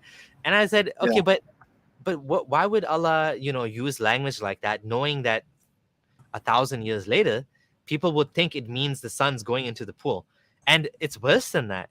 The story, the Alexander romance that it's copied from, it's literally going into a pool, because that's the seventh century story. They didn't know better, right? So the Quran copied it, and ironically, this is the funniest thing ever. The funniest thing is that the story goes, the Jews wanted to challenge Muhammad, and the non-Muslims wanted the polytheists, the pagans, they wanted to challenge Muhammad and show that he's false prophet, right? So they asked the Jews, what can we ask him? So they said, and they were like, because the Jews at the time, they used to have a civilization, whereas the pagan, the polytheists, including Muhammad, they didn't really have like a proper society. It was just it was like many little tribes, and they weren't educated, they didn't read and write. But the Jews, they were literate, they had books, they had castles, right? So they were asking them, help us out to debunk Muhammad, right? And they said, ask him about Dhul Qarnayn. So the funny thing is, he got stuck there. The funny thing is, 1400 years later, they actually ended up debunking him because of this question. If they wouldn't have asked this question, he wouldn't have included this story in the Quran. And so now we have to thank those people back then, because they debunked Muhammad. 1400 years ago, they debunked him, basically. Of course, at the time, it wasn't obvious, because at the time, the story was a famous story, and basically, it's kind of like a dumb challenge, because if you think about it, they already knew the story. They're asking him, do you know the story? He didn't know the story. He found out about the story. He included the story in the Quran. But what does that prove? It doesn't really prove anything. But at the end of the day, it ended up debunking him, which is amazing. It's just like a genius move, So this was a huge problem for me. And eventually I said, okay, I couldn't solve my doubts. So now I'm going to tell people that I'm not Muslim. And I thought that people would just be like, like me, that if you see the proof in front of your eyes, Islam is false, the Quran is false, they would just leave it. But they didn't. And that's where I think I'm a little bit different than a lot of the Muslims that I know, because I converted to Sunni Islam on the premise that it was true. And so I was able to leave it as well. I wasn't born into this. I chose it for myself. And which is why I was I had a lot of friends, Muslim friends. They loved me. I was like, even though I was a brown guy, I was also the convert in the community because everyone knew that I was Ismaili before, and I chose to be Sunni. You know, people love converts. Muslims love converts. Christian, everybody loves it when you convert to the religion Yeah. or the group because you become the guy that is not them. You become the guy that they want to be. Like Yeah. you become the guy that I used to take my bike and I used to bike to the mosque for 30 minutes to pray Fajr because I didn't have a car. They loved me because I was more religious than them, and they looked up to me, right? So now I left Islam. Now you know they don't know what to do. So what happened was nobody threatened me, right? Nobody, like, at the time when I left Islam, they were all sad. Like a lot of my friends were crying, right? Like one of my friends was crying. He's like, "Don't say this. Islam is false.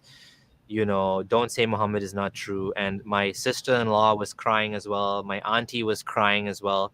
And the funny thing is, like, I had to stop myself from laughing because they're crying that I'm gonna go to hell, but I don't believe in hell. So it's like they're crying over something made up, which to me it seemed funny that, like, you don't need to cry for me. I'm not going to hell.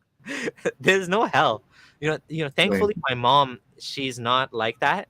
She doesn't think I'm going to hell. So she's Sunni Muslim, but like I said, she's like, I think she's a little bit agnostic too. She questions some of the stuff. She's not atheist for sure, but she doesn't care if I'm atheist. She's like, yeah, I still love you. You're still my son. I think you should believe in God because, I pray to God and I feel better. I said, nah, I don't. It doesn't make me feel better. I can talk to my plants and I feel the same. Talk to my dog, I feel better. Like, hey, buddy, how's it going or whatever. But I don't need God for that, right? So that's what happened, and that's how I left Islam, and that's the beginning of my journey. It happened. Now it's been 6 years now. Okay, so just wanted to add one question here. Since you were in touch with so many big scholars, because you were running websites like Light Upon Light and Verse by Verse, so I'm sure you might be in contact with these guys also. So my question is, have you tried contacting these guys for your doubts? Because these are well-known speakers. If you say Yusuf Estate and these guys are very famous speakers. So have you tried contacting them? I want to show you something. I want to show you something. Hold on, if I can.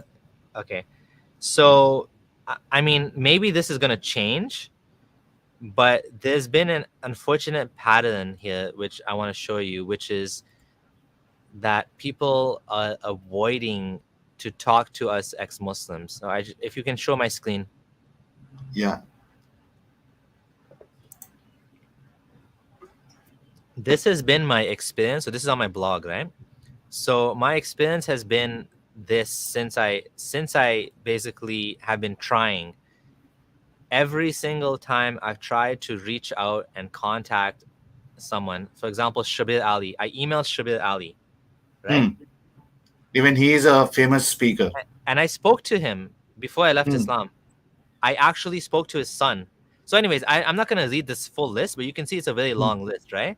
One of the most funniest examples was when I called in on Hamza's Den, the lion's den, right? Call in and challenge us, right?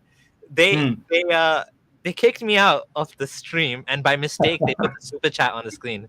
So they actually admitted, okay, I tried to join 3 times now, but I was kicked out. I guess you 5 of you don't want to talk to me. That's pretty lame. So we have Muhammad Hijab. You have you have this 5 Muslims, and I don't even care if they don't want to talk to me. It's fine.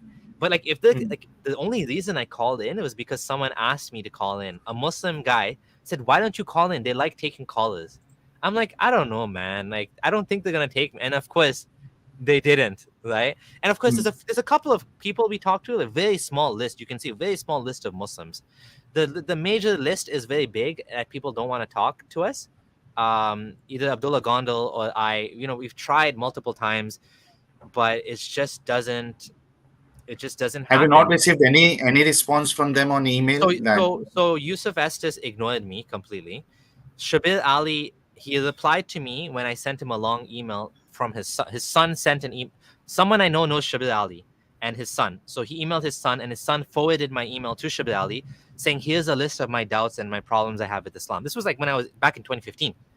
And he said, okay, I'll get back to you. He never got back to me. So now I replied to that same email. I say, okay, look, you never got back to me back then. I'm ex-Muslim now. He knows who I am. Obviously, he knows who I am now because I'm on all over the internet. And I said, let's have a conversation. I said, let's have a friendly conversation. I would love to talk to you about this stuff. No response. They don't want to even. It's changing. I do think it's changing, but for the most part, they don't want to acknowledge us and discuss with us because they probably think that if they talk to us, that more people will leave Islam because our points are good. I don't know why they're so scared of us, to be honest. Like to me, I'll tell you my understanding on Yeah. this. Yeah. I'll tell you my understanding on this, and my observation is that these guys like Muhammad Hijab and Shabir Ali, they are very good in debating. When we see their videos, uh, debating with Christians and people from other religion. But I think they deny us because they know that they will not have strong arguments in front of us. Because if a Christian or someone from other religion go and debate them and point out some something which is wrong in Islam, they will always try to show them the same thing in their religion. So possibly they know that it's very easy for them to win with people of other religion. But that is not the case with ex-Muslim. I mean, we are not promoting any religion Yeah. or And so. also Yeah, even a lot of times that same show, there was this one and there was another channel where they take callers, Muslims. Even on the other show, they will take like white atheists. So they're not scared of atheists, but they won't take ex-Muslims yeah, atheists. So it's like it's the white atheists. What I mean is the non-Muslim atheists that were never Muslim, they don't know really the Quran, so they're not yeah. much of a challenge. You know what I mean? So I think you're right. I don't think Muhammad Hijab is scared of me. I don't think Muhammad Hijab is not. His personality is very like, I wouldn't even be surprised if at one point he actually asked me for a debate.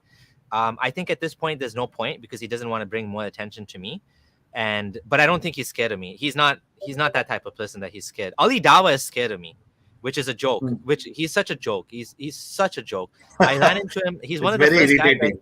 He's the first guy I basically talked to back in 2017 that was like, yeah, come, I'm going to debate you. Come to Speaker's Corner. Then I said, okay, let's do it online. Then he blocked me. And he's like, oh, you're looking for attention. And he decided not to debate me. So I think, the one person who's able to, who has done this successfully is Apostate Prophet. Because Apostate Prophet has reached a certain level, a certain threshold of popularity that they can no longer ignore him. And Yeah, like Ali Dawa said, I'll talk to you when you have 100,000 subs. I didn't get to 100,000 subs yet, but Apostate Prophet got to 100,000 a long time ago. So at this point, there's no point ignoring him because he's mainstream. People know him. People see his videos all the time. So they can't ignore him anymore. So they have to deal with him. And that's why they're engaging with him. That's why they're debating with him, which is a good thing. I do think that as time goes by and more people get bigger channels, like, myself, I hope I get, to 100,000 subs at some point. I had to start a new channel now, which is called Friendly Ex-Muslim, because my first channel, I lost monetization and I got too many strikes on it. So I created a new channel. I just hit 15,000 subs. So I'm hoping at some point I'll get to congratulations. 100,000. Thank you. But Congratulations for that. yeah, thank you. It's a long, you know how it is, right? You guys are almost at 15,000 as well. You're 11,400. Yeah. So you just hit 10,000. It is a Yeah. grind. It's a lot of work, right? To get Thanks a there. lot. Yeah. Yeah. Hey guys, this is your annoying moderator. Sorry about the interruption, but if we can increase the tempo of the interview, we want to leave some time for the users' questions and answers as well. Sure. Okay, so I think we answered this question. Okay, what are the 5 major issues with Islam in your opinion? Okay, this is a great question. I'm trying to see if I have. I wrote actually an answer to this. Do I have this? Hold on. Okay, I don't know where I put it. I wrote a post that actually highlights all of the major issues, but I'll try to remember them as best as I can. So, obviously, the science in the Quran is a big issue. The stories in the Quran being made up is a major big issue. The violence and jihad and hatred is a big issue. The fact that there's you know, a lot like there's no clear, like all of the sects in Islam always fighting amongst each other is another problem. You know, why Muhammad didn't leave a clear answer to who should be the next, you know, Khalifa, because you know there was a big fight over Fight that. on that. Yeah, there's a big fight over that. So there's many major categories, you know, misogyny and, you know, anti-Semitism and stuff like that, you know, in the Quran. There's so many different things we can talk about. I have on my blog, I have like all of the different articles referring to the things that actually I had issues with. Okay, great. Uh, the next question is, what problems did you face when you decided to leave Islam? So Especially lucky for me, again, I told you I didn't have any violence against me. I was able to leave Islam peacefully. A lot of my friends were very sad that I left Islam. They wanted to help me. They wanted me to read this book or that book. They invited me to some conferences that, you know, why don't you come to, there was a Yasir Qadhi so because this is becoming such a big thing, there was actually a conference Yasir Qadhi did on doubt. I think he called it No Doubt or something, right? So they said you should come to this conference. And I'm like, I'm gonna be this one guy there among 500 Muslims. Like, I didn't really want to go. I said I don't want. I said I'll pass. I said listen, I you know me. You know I've thought about these things, my friend, right? Who was the Amir of Al Maghrib Toronto? And I said, you know that I've actually have reasons to not believe in the things I don't believe in. I said, why don't you arrange a one-on-one with me for Yasir Qadhi? I said, I'd love to talk to him one-on-one. He said, no, I can't do that. I said, okay, there's no point. I said, I'm gonna go to the thing. What am I gonna do? Raise my hand? I have an issue with this. I'm gonna be raising my hand 1,000 times. Everyone's gonna be like staring at me like I'm some like weirdo. It's not gonna be comfortable. I need one-on-one. I said I'm beyond these public conferences. The stuff they put out to public there's no point, right? It's beyond. I'm beyond that. You know what I mean? And same thing. And a lot of people wanted to talk to me and debate with me, right? Like Muslim friends. So I got so tired of it that I was telling my wife, like, people keep calling me and we talk for 3 hours and 4 hours. I mean, I go over the same thing. She said, why don't you make a blog? So I made a blog because she gave me that good advice. So now at that point, I would tell people, read my blog. Now you want to debate with me? Tell me one thing in my blog you don't agree with and we'll talk about it. Don't just come and you don't even know why I don't believe. Random things they will put up. And you waste my time. And I say the same thing I already said 1,000 times now. And now I have a YouTube channel, so I can just tell them, look at my YouTube. But at that time, I had just a blog. I said, oh, look at the blog. The blog has all of the points, all of my issues. If you have a disagreement, let's talk about that disagreement like that. But everybody thinks they're going to save you. Every single person who talks to me think they're going to be the one that's going to make Abdullah Samir go back to Islam again. And they don't realize I've been talking about this shit like freaking 1,000 hours now or something. Like I've talked about it millions of times. Like, you're not unique. Your answers are not unique unless you're actually somebody special like Yasir Qadhi, Hamza Swetis. You have something of substance. You've actually studied the material. You know what I've said, and you have a response. Then I'll talk to you. Don't, like, random people. They don't have any response to this stuff usually, right? So there are people like that. I have people emailed me. One guy emailed me and he said, I understand where you're coming from. I don't know if I should say his name, but he's like big. He studied under Noman Ali Khan, and anyways, I won't say his name. But this guy, he told me, I sent him a long email. He sent me a huge essay back, and guess what? So his issues was the same as mine. The stories in the Quran, right? What ended up for him? How he came back to Islam? Guess what? He said, I came back to Islam, but I'm accepting the stories and myths. They're just stories. They're just fables. And I'm like, wow, I want to take you, like, what he sent me. I said, I want to publish this. Can I publish this? Can I write this out in public? Like, I would love people to see what you're saying. He's like, no.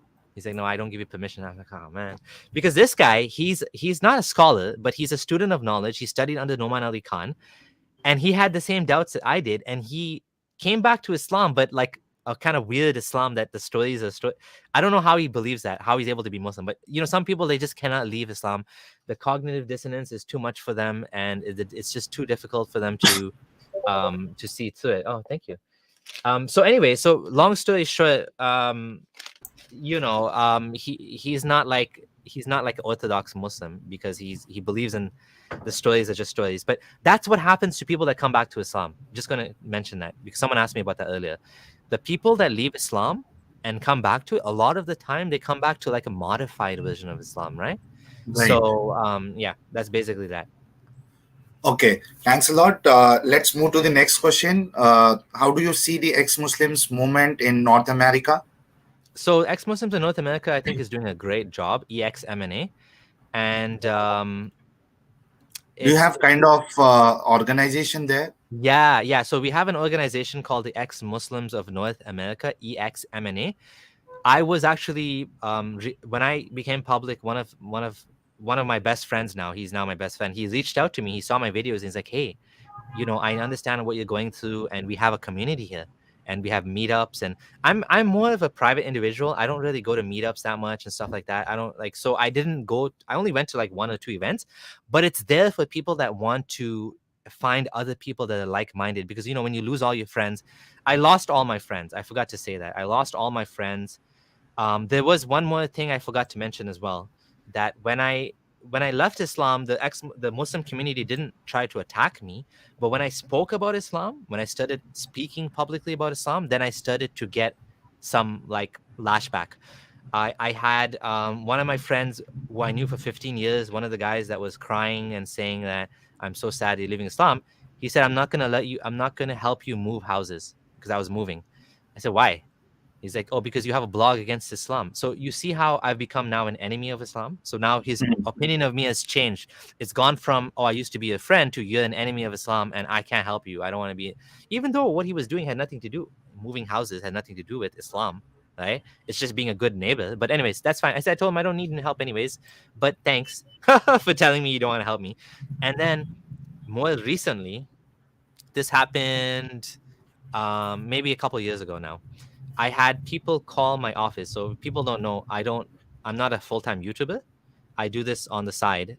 Full-time, I'm a software developer / like architect and whatever, right? Oh, And I had people call me at my company, called my company that I worked at. They found out where I worked. Multiple people called and they said, you should fire Samir because he is bigot. He talks about Islam badly online. He hates Muslims. I don't know what they said. They said all sorts of nonsense, which is not true. Like, I don't hate Muslims or whatever, right? I'm not a bigot. I talk about Islam and I defend Muslims even, right? But whatever, that's what they said, right? And I don't know exactly what they said, but it was something related to this. Multiple people called, and then I was like, I found out later, because apparently my company, the president of the company got involved, human resources got involved. They had a big meeting over me. I don't work at this company. I don't work at this company anymore. They didn't tell me about it, by the way. That's the funny thing. They decided, mainly because my boss loved me and I do a very good job, they decided it doesn't matter like what I do online. What matters is my job, what I'm doing, right? So they decided to take a risk and to keep me, because the risk is these guys might have called the clients, right? One of the clients was BMW at the time, right? Like when I was working there. And they could have called BMW and said, your company that you're working for hired this guy. So you're canceling me. They're trying to cancel me. So they tried to cancel me. It didn't work. I kept the job. And it worked out well. So it worked out fine. But this is the risk you take when you speak about Islam. Not leaving Islam. Leaving Islam in Canada, US, for the most part, nothing will happen to you. Nobody will do anything. You'll probably just when lose you your start friends. when you start coming in public and you Yeah. try to criticize or defame, then the risk Yeah. starts. I mean, just to be a little bit more nuanced, yes, you may get some sort of violence, especially if you're a young person and you're living with your parents, and you're a woman, especially like a female. Like, you may end up getting abuse, physical abuse. I'm not saying nobody gets physical abuse when they leave Islam. I'm not saying that. I'm just saying I didn't, because I was an adult. I was living on my own. My parents are cool. My family's liberal Muslims. My mom's family is Sunni Muslim, but they're very liberal, and they don't even care. Like, they don't like that I talk about Islam on YouTube, but they don't care if I'm atheist. They're like, oh, whatever. You know what I mean? You be you. And I find a lot of Indian Muslims are like that. I don't know if you guys agree or not, but the Indian Muslims I know here, they're like, maybe because they lived in a more multicultural society with Hindus and pluralistic society.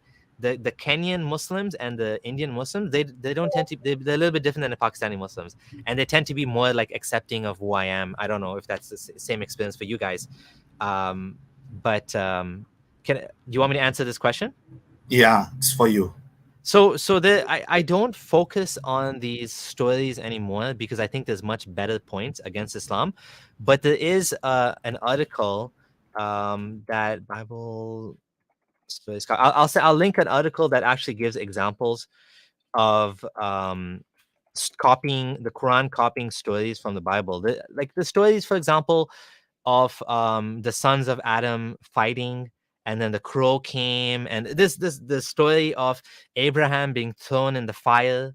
There's so many examples. There's tons of examples, right? I don't have the page right now, and I'm trying to find it, but it's hard to do it on the spot. So I'll send a link later. Oh, I found it. Okay, I'll send you a link. 1 second. I'll just post it in the. So there's an article that actually does mention this, but again, there's much better things you can mention than this example because, like Dul Qarnayn, the scientific errors, even the story of Jesus, how Jesus doesn't fit into the Quran. I've written articles on this as well.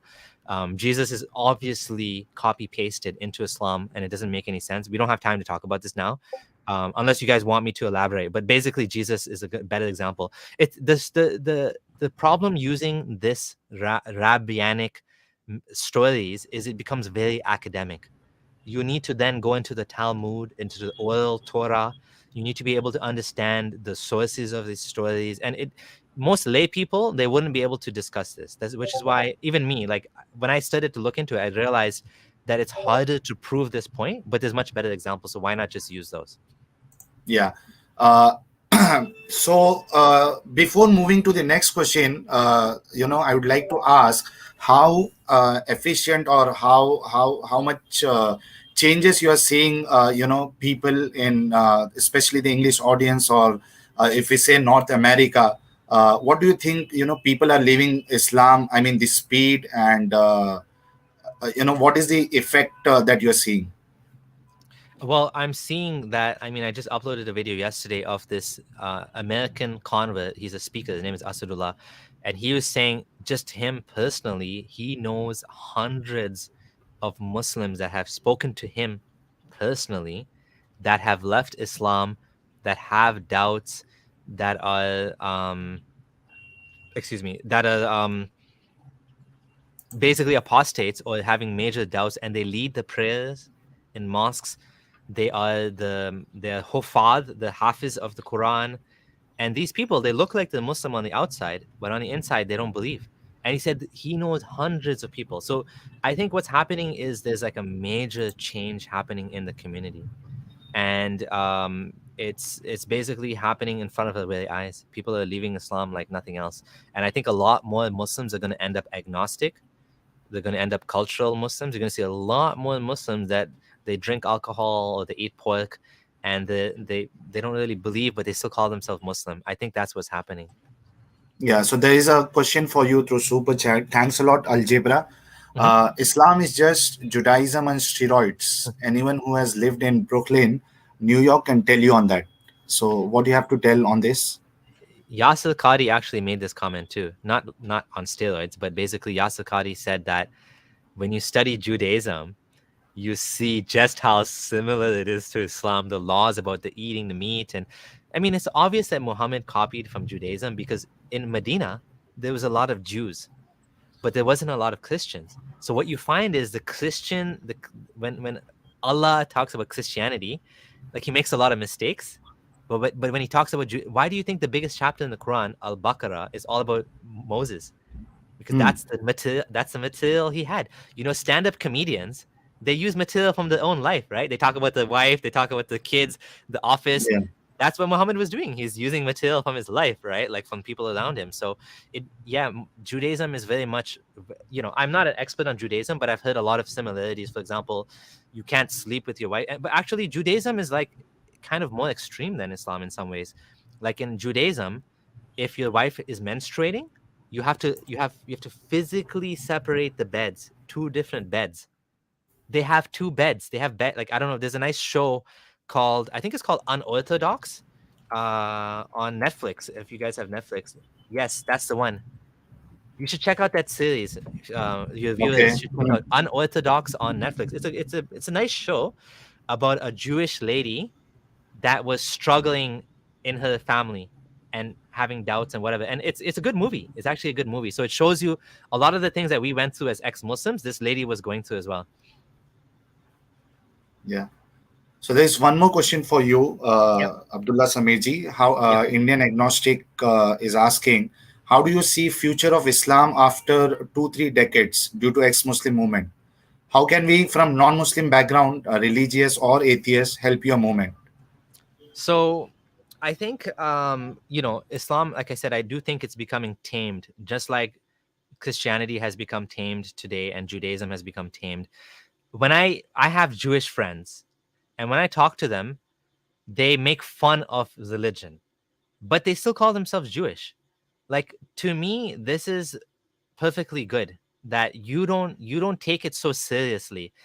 There's no problem if someone wants to call themselves Muslim, but then they're willing to get a mortgage. If they need to get a mortgage, they'll live their life, in a way that it doesn't hurt them. That's best for them.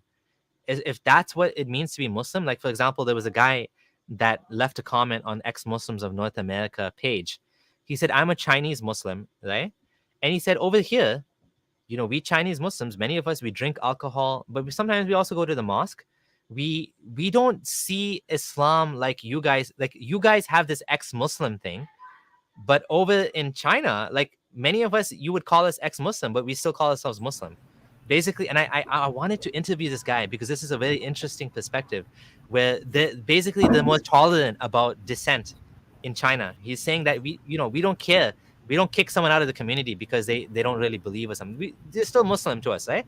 So that's okay. And I think that how non-Muslims can help the movement, I would say, one is to support the YouTube channels, and to support, if you're in America or Canada, you can obviously donate to the ex-Muslims of North America. You can support them financially, or you can support your favorite YouTuber in the channel. You can basically be an ally of ex-Muslims by supporting in on for example, if there's a YouTuber that's having a debate, by promoting the content, or even on Facebook, if someone's having a debate, a Muslim and a non-Muslim, you can help the debate, in however you can, or use resources. Sometimes you're not able to actually debate yourself because you don't know the content. But what you can do is you can share someone else's content. Like Wiki Islam is a good resource, wikiislam.net. Ex-Muslims of North America made this formal resource. It's like an encyclopedia of doubts, of issues with Islam, issues with Muhammad, the people that he killed, the Banu Qurayza incident, the Sirah. So basically, Wiki Islam is a good, so you can share these resources with people. I think one of the most important things to do is to be respectful, tolerant, and not to be abusive. A lot of Muslims get turned off by non-Muslims because of the let's say hostile approach. If you come across and you tell people Muhammad is a pedophile, and you use a lot of like nasty language, you're not going to convince anybody, and you're not going to make the world a better place, and you're going to achieve nothing except making that individual probably more religious, or maybe even pushing them into extremism. So I think it's better to try to be, what wins over a lot of people is the fact that many non-Muslims are good people. If you are a good person and you show that in your character, even if someone is Muslim, and this actually worked for me too. When I was a Muslim and growing up in Canada, I would have a big beard. I would be praying at the office. Nobody discriminated me for that. I mean, I'm not saying there's no discrimination, but what I'm saying is I was still treated with respect and dignity by Canadian people. The Canadians didn't see me as some retard, loser, idiot because he's religious. They treated me with dignity and respect, and they would ask me questions like, okay, why do you believe in Islam? And this is how I didn't tell you about this part of the story, but some of my coworkers actually were able to inject little doubts in my mind, because they would ask me, well, why do you believe, right? And I would be like, yeah, because of this. And they said, really? And they would ask me something else, and I would be like, hey, that's a good point, right? But I didn't leave Islam at that point, but they actually made a winning point, which stuck in my mind. And, over time, those little points, they all add up. Eventually, they get to the point where there's too much cognitive dissonance. So either they change their Islam or they leave Islam, right? So, and at the end of the day, I think I have to, that was a question you guys had. You were asking, what's my advice or what final words or whatever. I think that it's important to remember that it's not about tribalism. It's not about whether someone is Muslim or not Muslim. We have to stop thinking like this. What we need to think about is about people's rights. What matters is that everyone's rights are respected, and the tolerance, secularism is important, and everybody should have the freedom to choose for themselves. Even if they want to wear hijab, that's okay, because we have to be people that are not, we don't want to turn into what China is doing. What China is doing is, basically fascism, forcing Muslims to leave their religion, basically oppressing them, putting them in camps, making them eat during Ramadan. I don't want to live in a world where, just because of the group that I was born into, that I'm oppressed, that I'm not allowed to do what I want to do, because everyone should be able to choose for themselves what they want in life, right? Like if my Yeah. brother wants to be Muslim, let him be Muslim. It's his life. At the end of the day, like, Hmm. who am I to tell him? I can tell him, I think you'd be better off without it. I think you'd be happier and your life will be more free and you save money and you live better and whatever. But at the end of the day, that's his choice. And that's what I believe. I truly believe everyone should have that freedom to choose for themselves, right? And this is what liberalism is, right? Like, I believe that these better values win over the people much better than just debates alone, right? You know what I'm saying? Yeah. So there is one more question. Chulbul, you wanted to add something? I think you were trying to say something. Are you But just a quick note that there might be a lot of disturbance in the background from your end, I think. from my side? Yes, I think so. Okay. Oh, So it's what it, I'll do when I'm not speaking, I'll just put it on mute. it sounded, I didn't hear it, but yeah, maybe if you like, you can do that. It wasn't bothering me though. I was okay. Okay. Yeah. Okay, no issues. I'll mute from my side when I'm not speaking. There's one question, Abdullah Sameji. Are you aware of Sachwala's doubt about existence of Muhammad? So have you heard about Sachwala No, I from haven't, but I India? can speak about whether he existed or not in general. Hmm. So Sachwala is, an Indian ex-Muslim who is becoming very famous because he knows, the classic Arabic. Okay, and he has a very good command on Quran. Okay, so he's becoming very famous. So possibly the problem is that all his lectures or streams are in Hindi and Urdu. So I don't know how you'll be managed to listen him in case if you are interested. But the the what you call the context of this question is that he says that the Quran, there is no one called, the Quran never tells that the Quran was given to Muhammad. I So mean, so nowhere it is mentioned in Quran that, the Quran is given to Muhammad. so what I would say about this is, there's been a lot of, so these are basically the far out revisionist ideas about Islam. Things like Muhammad never existed. Was Muhammad from Petra? Have you heard this one? Dan Yeah. Gibson's ideas. Yeah, this is a very Hmm. popular thing that's gone around. Dan Gibson said Muhammad was in Petra, Jordan, not in Saudi Mecca. Arabia, Medina. Hmm. Yeah, Mecca. So I was wondering about this myself. I read Dan Gibson's book, but I think at the end of the day, there's too much evidence that goes against the idea that Muhammad didn't exist. So there's a book called Muhammad and the Empires of Faith by Sean Anthony. Sean Anthony is an Orientalist. He's basically an academic on Islam who I really respect. He knows his stuff. He knows his shit. He's looked at like rock carvings, like in Arabia, and there's been ones that actually mentioned there's a prophet and this and that. He's found out, for example, like I used to wonder things that I used to wonder. For example, how come there's nobody with the name Muhammad except for Muhammad? Have you heard this before? Do you know anyone before Muhammad was named Muhammad? It seems like No. it's a unique name, right? He Hmm. actually had a response for me. I asked him on Twitter. He actually mentioned he found some ancient book that mentions this name, so this name wasn't unique. There is the academics, the real academics on Islam who study this for the living. They have sources outside of Islamic literature, and I'm trying to. I don't have them off the top of my head, but he mentioned in the book that there are non-Muslims who wrote about the existence of this man, this Arabian prophet, who went and conquered and this and that, and there's I think it's the letters of Justinian or something like that.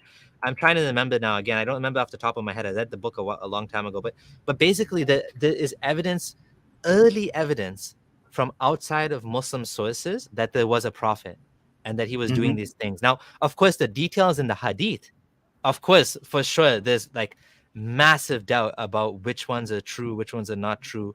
Was Aisha really 6, or was she actually older?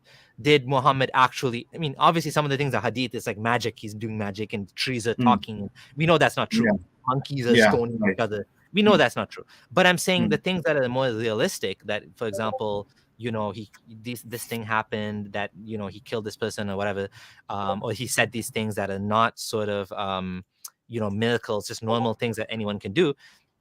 We can buy some of those things, right? And I do think that I would just stick to what academics say. I wouldn't go that far out to say he didn't exist. Now, if you're going to say whether Abraham didn't exist, I would say probably Abraham and Moses. There's a good chance.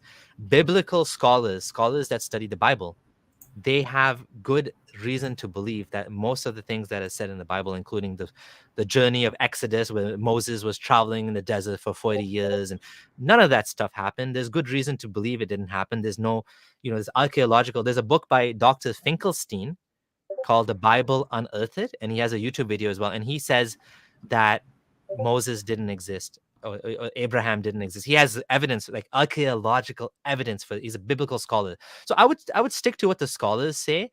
And if there's like an actual academic, so when I asked Sean Anthony about Dan Gibson, or someone else asked him, he's like, this theory is a joke. There's no good evidence. Dan Gibson is out of his league here. What he's saying, there's so I personally don't buy that. I haven't reviewed Sachiwala and what he says, so I can't comment particularly about that, and I wouldn't be able to. I'm not qualified. I think I am in no way qualified to talk about this, because this type of stuff is like real academics. It's not just like what is like I know Islam from the Hadith and the Quran, which is basically mythology. I know the mythology. I don't know the real academics of whether Muhammad actually, like, what did the non-Muslims at that time, what letters are written about? I don't know any of that stuff, right? So it's you beyond my ability. you cannot say, just for the sake of saying. I'm not qualified to even talk about this. Like, you know what I mean? So yeah. Okay, Adam Manu has sent this super sticker of 10 HK dollar.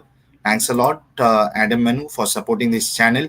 Okay, so I think we have already completed all the questions that we had for Abdullah Samir ji. Chulbul, what should be the next sequence? Should we take questions on chat, or should we allow people to connect on call and? Absolutely. So, Samir ji, if that's okay with you, there are a couple of our users who want to come online and maybe talk to you online, if that's okay. Yeah, sure. We can do like maybe 15 minutes. Should be fine. No problem. Okay. Yeah. Okay. Sahil, please take Uzma Khan. She's been waiting patiently. Okay. So, few things that you need to keep in mind. Whatever question you are posing to him, it has to be relevant to Islam only. You are not going to promote or criticize any other religion on this stream. Okay. So I have already shared the link to join the stream. You can keep your question and you can leave. Okay. We have apostate Imam. Welcome, apostate Imam, to this stream.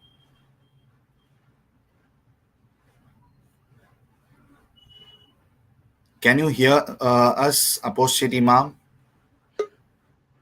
Apostate, you might be on mute. Yeah, he's on mute.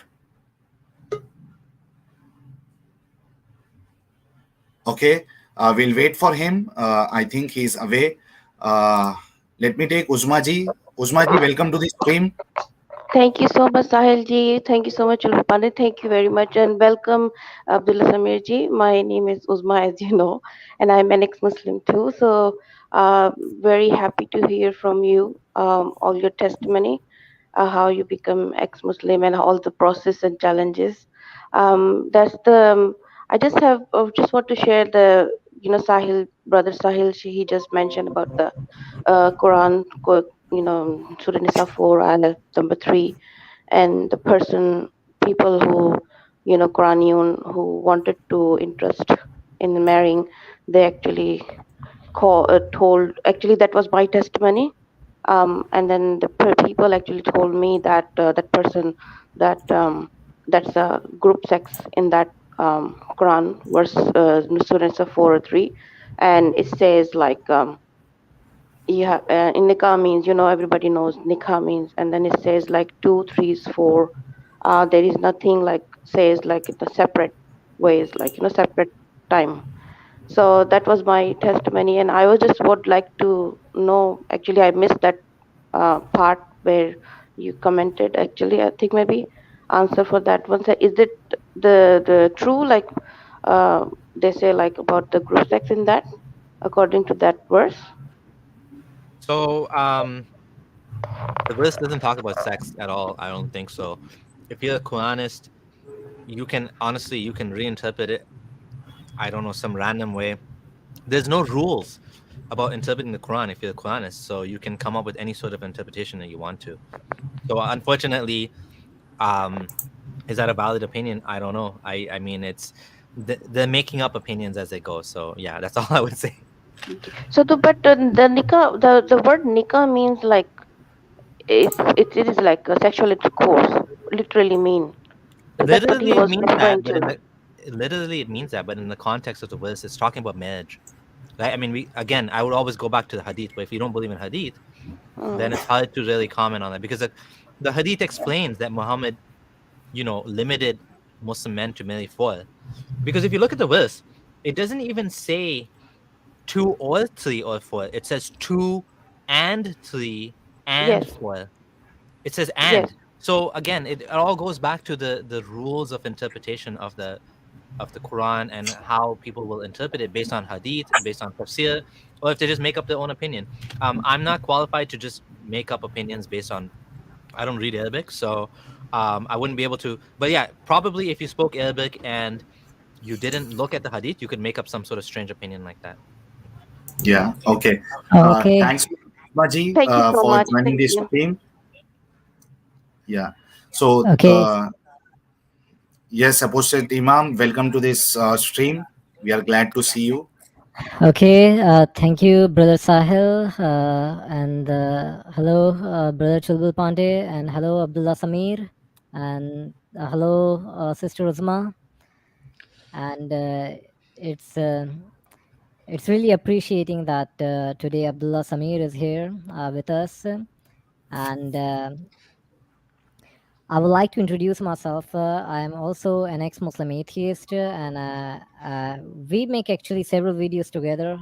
I make several videos together with Sahil, and I Yeah. have my own YouTube channel. It has around 5 to 6 thousand subscribers, and mostly my videos are standalone. They are in Urdu and in Hindi. I was student of Dr. Zakir Naik. I was student of Islamic comparative religion. I studied complete Jewish Bible and the Christian Bible, and study fiqh and hadiths. And later, I left Islam in the year 2013. And actually, you could ask Sahil about me.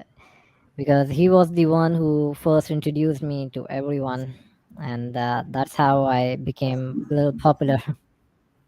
Yeah. So Abdullah Samir ji, Apostate Imam, has recently started his channel, and he has tremendous amount of knowledge about the, especially the hadith. He goes on like giving references. Once he start, he'll give thousands of references together. We were hearing Zakir Naik giving references, like a gun machine. So we have an ex-Muslim, who is better than Zakir Naik, and he has remembered the references of all the hadiths, and that is apostate Imam. We have done so many some of the streams together, and he has his own channel which is in Urdu, but he also does stream in English also. So what I'll request you to go to his channel once and check his content also. He's really good. And since we are the aim of our whatever work we are doing is same, we should support each other in this moment. Yeah, good to know. Thank you. Nice to meet you, Apostate Imam. Abdullah, Thank you. if I may add one more quick note, apostate Imam lives in London, but because of the security reasons, he has to use a voice scrambler to make his voice appear like that. That kind of goes on to show what you were saying earlier. When the numbers are not as high, Muslims tend to be a little bit tolerant, but in Right. London, you cannot speak openly. But there's lots of ex-Muslims that are speaking openly in London. I don't know about Apostate Imam and your particular like security risks, but one of the reasons why I felt confident to speak publicly about Islam is because of people like Hassan Radwan, Imtiaz Shams, and others that are able to. But of course, there are risks, and everyone's situation is different. And Waleed Vidu Wids was able to speak publicly about Islam for many years. So I don't know your particular security circumstances and what's unique there, but I've also talked to Sadia, what's her last name? Sadia Halim on my channel as well from the UK. There's quite a few prominent public ex-Muslims that even go to Speaker's Corner sometimes. I mean, I wouldn't necessarily do that, but I'm saying that I don't think Hatun also goes there. Hatun, she's ex-Muslim. Yes, Hatun. Hatun, yeah. We spoke about Hatun on my channel a bit. Sadia Hamid, it is Hamid. Yes, thank you. Hatun Tash is her way of doing things is it's very in your face, like fuck you. This is what I think of your prophet, right? And it causes a lot of. No one should abuse her. She doesn't deserve to be hit, attacked, slapped, stabbed, anything. None of that should happen. I mean, Speaker's Corner is a safe space, but Hatun is her way of doing things is more antagonistic. It's very in your face. It's very, here's a Quran, I made a hole in it. Like the things she does, it causes. I'm just saying, like, not everybody does that. So obviously, if she's able to do that, and how many, like, she's been doing this for a couple of years now, and she's got attacked, I think 2 or 3 times. So that's kind of like the most kind of worst example. What I mean is like the most intense example of someone that's going against Islam and Muhammad, and she got attacked a couple of times, but normally she's been okay, right? I mean, yeah. I mean, when it comes to the Muslims, even if you talk like simple plain English and simple calm down, they actually attack you anyway because it's their religion.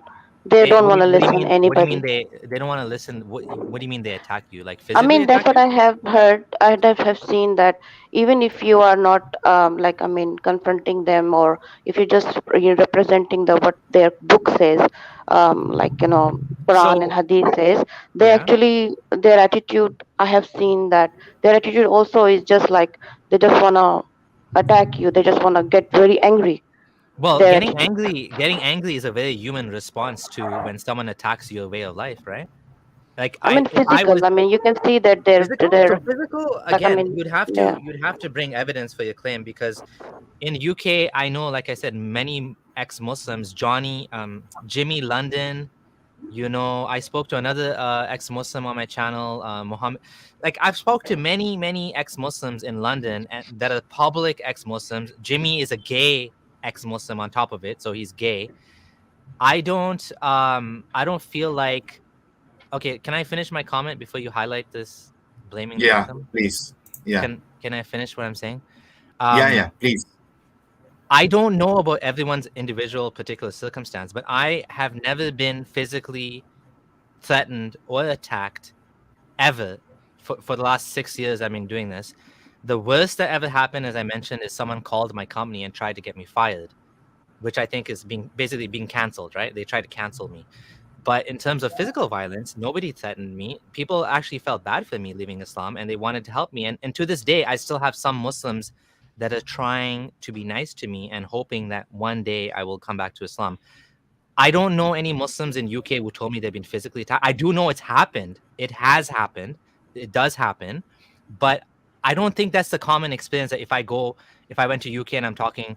By the way, do you know Ali Dawa met Faye Rahman, Jimmy London, and Zara K, and they all had a big meetup, and nobody got killed. None of the ex-Muslims was stabbed or anything. They had a friendly conversation. They had lunch together. It's not like, I feel like you're trying to make it sound like Muslims are bloodthirsty monsters ready to kill anyone that says anything about Islam. It's not like No, I that. didn't say that all Muslim are like that, but some are like that. Some Some are like that, and we have a proof as well. Lots of they came to my channel as well, and the Muslim ex-Muslim I talked to, and they actually talk to the Muslims as well. I mean, they get threat and they get like bullied, So- like the so physical as well. So that's what I was saying. Online threats are different. You have No, to face to realize. face. They Okay, did some of them had face to face as well. So if they got face-to-face threats, they should go to the police right away. Yes, That's it. they Problem did. solved. Okay, Yep, so there you go. exactly. Problem solved. Yep. Like, I have Okay. not to this day got any sort of threats like that. I'm sure it does happen. Yeah. Okay. Now you want me? Okay, so before you answer this comment, what I have to say on this is that you can always criticize anyone, but you should be sure that you're not abusing someone. Okay, you should not use the derogatory words. This is what I believe. Yes, Abdullah Samir, you can continue. Yeah. So someone, Mark G is saying Indian ex-Muslim Sahil Abdullah Samir is blaming the victim. I said very clearly, nobody deserves to be attacked, slapped, abused, stabbed, or physically intimidated, threatened, harassed in any way whatsoever for whatever they say. What I was explaining to Uzma is that it's not surprising that I'm not blaming her. I'm not saying it's her fault. I'm not saying this should happen to her. I'm saying she is very vulgar and like antagonistic in the way that she says things, and of course emotions get very hot, right? And of course it's wrong, but I'm just saying that most people don't engage like she does, right? Most people don't go around saying you're a pedophile prophet, this and that, because that just causes anger and hostility. And of course, if anyone abuses her, I've always said, and I actually have a live stream I did with two other ex-Muslims, Abdullah Gondal and Apostate Aladdin, where I said clearly that whenever someone is escalating, right, from verbal to physical, they are in the wrong. If I say something about your mother and you go and you punch me, you are in the wrong, because what you've done is you've physically escalated from words to physical abuse. So that's never okay. It's never okay to do that. Unless, of course, the only time when we should use violence is when we need to prevent another violence from happening. So, for example, if someone's about to stab someone, you can, punch them or whatever. But if someone's just saying something, you can't go and physically hurt them for that. You might not like what they're saying. All I'm saying is, from a human perspective, Muslims hold the Prophet sacred. And if someone is saying all of these nasty, horrible things, some idiots will lose their cool and do some shit. That doesn't mean it's okay what they're doing. I'm not blaming Hatun. She has every right to do that. That's Speaker's Corner. That is supposed to be a safe space to say whatever you want to say about anything, right? If you want to say any God, anything bad about anyone's beliefs or whatever, that's okay. That's what that space is supposed to be for. And I actually talked about Muhammad Hijab's reaction there and what he said, and he was blaming the police. And even Muhammad Hijab said this was wrong, by the way. Muhammad Hijab said that you guys are making our job more difficult as Muslims to engage with non-Muslims. And he said, I'm going to boycott Speaker's Corner for 1 month until I'm sure that there's police protection for all people, Muslims and non-Muslims both. Right? So that's what I like to see. Like, we don't want physical violence. I don't think the Muslims want physical violence. Yeah. I don't think they I want have only because one it makes their question. job more difficult. I'm sorry. I really apologize. I have to go, but I have only one question and I will leave. Yeah. Brother Abdullah Samir, this is recently what happened in Pakistan. There's a girl. She was in Minare, Pakistan. I think maybe probably you heard about that one. And she was Muslim and she was wearing the full clothes like shalwar kameez and dupatta, and she went to Minara, Pakistan, and then 400 plus people. She was not preaching, she was not doing anything, but 400 plus people, they actually molested her, harassed her, touch her private parts. So, do you have anything? What do you say about that? And I'll just leave and I'll sit down and I'll listen to your answer. Thank you so much. Yeah. Thank you so much, Thanks a lot, everybody. Thank you. Usman. Bye. Yeah. Yeah, I don't really know the details of that, but I obviously it's a horrible thing that happened. Nobody should have to go through that. I don't really have anything more to add to it than that. It's just a terrible, awful thing that happened. Yeah. So we have Pulkit who has helped us, supported us. Okay, he's telling, love your point, Sahil. Be critical, not abusive and derogatory, whether Islamic or non-Islamic topic. That's my major reason to support you. Thanks a lot, Pulkit ji. So Abdullah Samir ji, we ensure that we are not using any abusive language, on our stream, because most of the Muslims, join our stream, which is in Hindi and Urdu, and they keep their point. So we have, taken this very seriously that no one is abusing them. Yeah, the challenge is sometimes even if you don't abuse them, they'll still think you're abusing them. Hmm. Because sometimes you might, let's say for example, you just say Muhammad, he lied. Some Muslims will Hmm. say you're abusing my prophet, and that's what I think. Like I was saying earlier, that Muslim community needs to become a little bit more tolerant, right? It needs to be able to understand that this has always happened for many, many, many generations, that Muslims and non-Muslims have engaged, and we need to go back to the time where we have dialogue, not we shut down dialogue with violence, right? If you don't like, Yeah. if you don't like Hatun Tash what she's saying, just don't go to her. Just go somewhere else, right? I mean, that's her Yeah. space in Speaker's Corner. Avoid But her. the problem is now we get back to the main problem. Is what I was saying is they don't have tolerance for what she's saying. They don't accept it, even though at the end of the day they don't have to listen to it, but still they insist. No, you don't have a right to say that. That is the problem. Right. Right. So we, Hello, yeah, we have AAV, who is, in our core team. I welcome you, AAV, on this episode. hello all our ex-Muslim friends. We all are just family here. Abdullah Samir, I am an ex-Wahhabi Sunni Muslim. So just I lived practically in a very radical Islam for 11 years in Saudi Arabia. So I know exactly what Islam is and what they live practical life. And I don't know about Quran and other thing, but in my family and in my all the relatives who are there, they lived each and every minutes of their life just to read ayats of Quran. What we have to do? Okay, read this ayat and do this. So I want to ask you one thing that I think we don't need to criticize Quran and Hadith. What I feel by my own practical life that Quran criticizes itself. All there are lots of ayat in Quran. If you just only read that ayat, you will find that all the non-Muslim will find that it's this ayat itself criticizing the Quran. Like for example, if we just read um, the 9 and 29, then we are clearly say that fight against those who don't believe in Allah and Nabi. So Hmm. it say itself that okay, this book is not for humanity. So without even criticizing, we can say that just we read the Quran and it criticizes itself.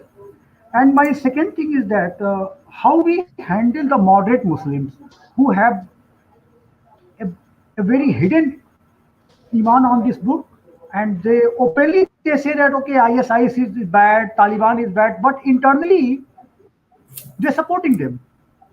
So how we should handle with these guys, because they are in the biggest number, And what is your opinion? How to handle these kind of guys? Sorry, I missed the second part of the question. I got distracted by the super chat. Can you say it again about Taliban something? No, no. I'm asking that how we have to handle the moderate Muslim Yeah. who just saying that okay, this ISIS and this Taliban the type of guys, they are orthodox, they are radical, they are Yeah, terrorists. yeah, yeah. But in actual, they are following Islam. I know that Yeah. because I was living in that family. I was just belonging to that family. So I am saying that they are just following Islam, nothing else. They are not terrorists. So I want to ask, how do we handle such kind of this moderate Muslim who internally have a very hidden iman on those type of ideology and those book, and but openly they are trying to uh, just try to hide the real face of Islam to say them terrorists. So how we should Okay. handle these type of guys? So I don't I fundamentally do not see Islam as one thing. I see Islam as multiple things. Islam is the process of, now for someone that's a Wahhabi or was a Wahhabi or was a Salafi, this is a very different way of thinking. As a Salafi, you obviously think that there's one pure true Islam, which is what you're following, you know. But even then, I don't know if you know this, but most Salafis are against ISIS and against terrorism. Most of the Saudi scholars, and they're not doing taqiyya or something. They actually don't believe in this sort of jihadism, because they will say that this actually is, there's no amir, right? The amir is not accepted by the Muslims, right? I mean, it's all made up at the end of the day, the reasoning for why this is. But like, if you go to fatwa-online.com, which is one of the big Wahhabi websites from Saudi Arabia, fatwa-online, they will say, they have all over the website, Islam against terrorism, Islam against terrorism. The thing is, some Salafis, they become jihadis. They become jihadi Salafis, and jihadi Salafis, obviously, they're different. They see violence and all of that as part of the religion. When you say moderate Muslims, it's a little bit tricky, because moderate Muslim means different things to different people. So what I call moderate Muslims are people like my mom, like my auntie. These people, they don't give a shit about Sharia law. They have mortgages. They have no problem. They don't drink alcohol. They don't eat pork. They don't pray. Sometimes they do. They might pray Eid namaz, but they don't care. They like non-Muslims. They care about non-Muslims. They care about Canada. Maybe some of them, like my male cousins, would even fight in the Canadian army to protect Canada if Canada was ever invaded. They love Canada. They're truly Canadian as any white person that's born here, yet they're Muslim at the same time, right? So I think many Muslims compartmentalize the Islam. They don't agree with Taliban, or they don't agree with jihad, even though, like you said, it is part of Islam, some of these things. But they somehow are able to say, well, I don't, even though it's Islam and I like Islam, but I don't like that. I don't know how they do that. It's some sort of mental gymnastics, right? But I do agree. I do think that Islam is not just one thing. So we can't just say that, what Taliban is doing is a true Islam, and what, the Salafis are saying is wrong, or what every sect, where every interpretation is going to have some man-made interpretation, right? Like every scholar in Sunnism is making an effort to try to understand what the Quran and Hadith wants from us, right? I'll give you an example. If you go all the way back to the time of Muhammad, there was an example where he told people, he said, we are going to march to Bani Qurayza, and do not pray Salatul Asr. Don't do the prayer until you get there. So Muslims started going, it takes a long time to march from one town to another. And obviously some of the Muslims got delayed, and now they're in trouble. Do we pray the prayer because Muhammad said, don't do it, but we're going to miss the prayer? So did he mean it like as an emphasis, like he's emphasizing just hurry up, or did he mean skip the prayer, right? So they were confused. So some of them, they prayed right away. Some of them, they didn't pray. They missed the prayer. They went to Banu Qurayza and then they prayed.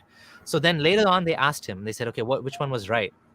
And of course, he said both are right, which doesn't make any sense. But the point is that even back then, people were debating whether, do we take the spirit of the law, or do we take the letter of the law? The letter of the law says, don't do this, fight the disbelievers. The spirit of the law is, whatever. They interpret it different ways, right? So that's why you have Muslim scholars that see things differently. Some of them will say that the jihad verses like 929 are valid till the end of till the day of judgment. Jihadi scholars will say jihad is never finishing. Then you have other scholars like Hamza Yusuf in America will say, no, we don't believe in this anymore. We don't need jihad. Jihad is gone. There's no more Darul Islam and Darul Harb, the abode of peace and the abode of war. There's no more none of that. Now we have nation states. Now we have political alliances. The Quran also says, do not fight those who don't prevent you from entering your homes and this and that. So you're allowed to do political alliances. Like, for example, Saudi Arabia, although some of the jihadists criticize them for that, the biggest ally of Saudi Arabia is America. America is the biggest ally of Saudi Arabia, so they have alliances with non-Muslim countries. So there's a lot of technical. I just don't like to say moderate Muslim because it's too difficult to narrow down what that means. You know what I mean? Like maybe some of these people, they don't practice Islam, but they like jihad. That's possible. And maybe some of them, they don't like jihad at all, like my family members here. Actually, I was Wahhabi, Guys, so I want to ask you one thing. Can you guys, tell me? AVG, I guys, think we are yeah. running out of time. I'm sure Chulbul Okay. wants to say the same thing. Yep. Yeah, we are Yeah. running out of time, and Abdullah Samir has already stayed longer than he agreed to. So, if we still have time, maybe one more question, but that also would be stretching it. Yeah, the super chat, if possible, we'll take the super chat. A quick answer on this. Indian Agnostic is asking, what's your view on France government putting cartoon of Muhammad everywhere? Is it abusive or okay from their side? So Question is for you. Yes. So the answer. So yeah, they broadcasted it, right? So France has a bit of a fuck you sort of attitude, which I like.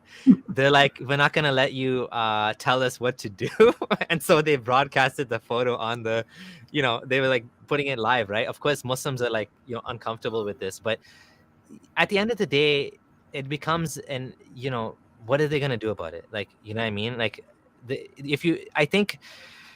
I don't necessarily think. Okay, let's say it like this. Based on what happened in France, I think this is a fair response. What they're doing, I wouldn't necessarily just go broadcast. Like, let's say in Canada, I wouldn't have a day where we broadcast Muhammad cartoons on a building or something like that.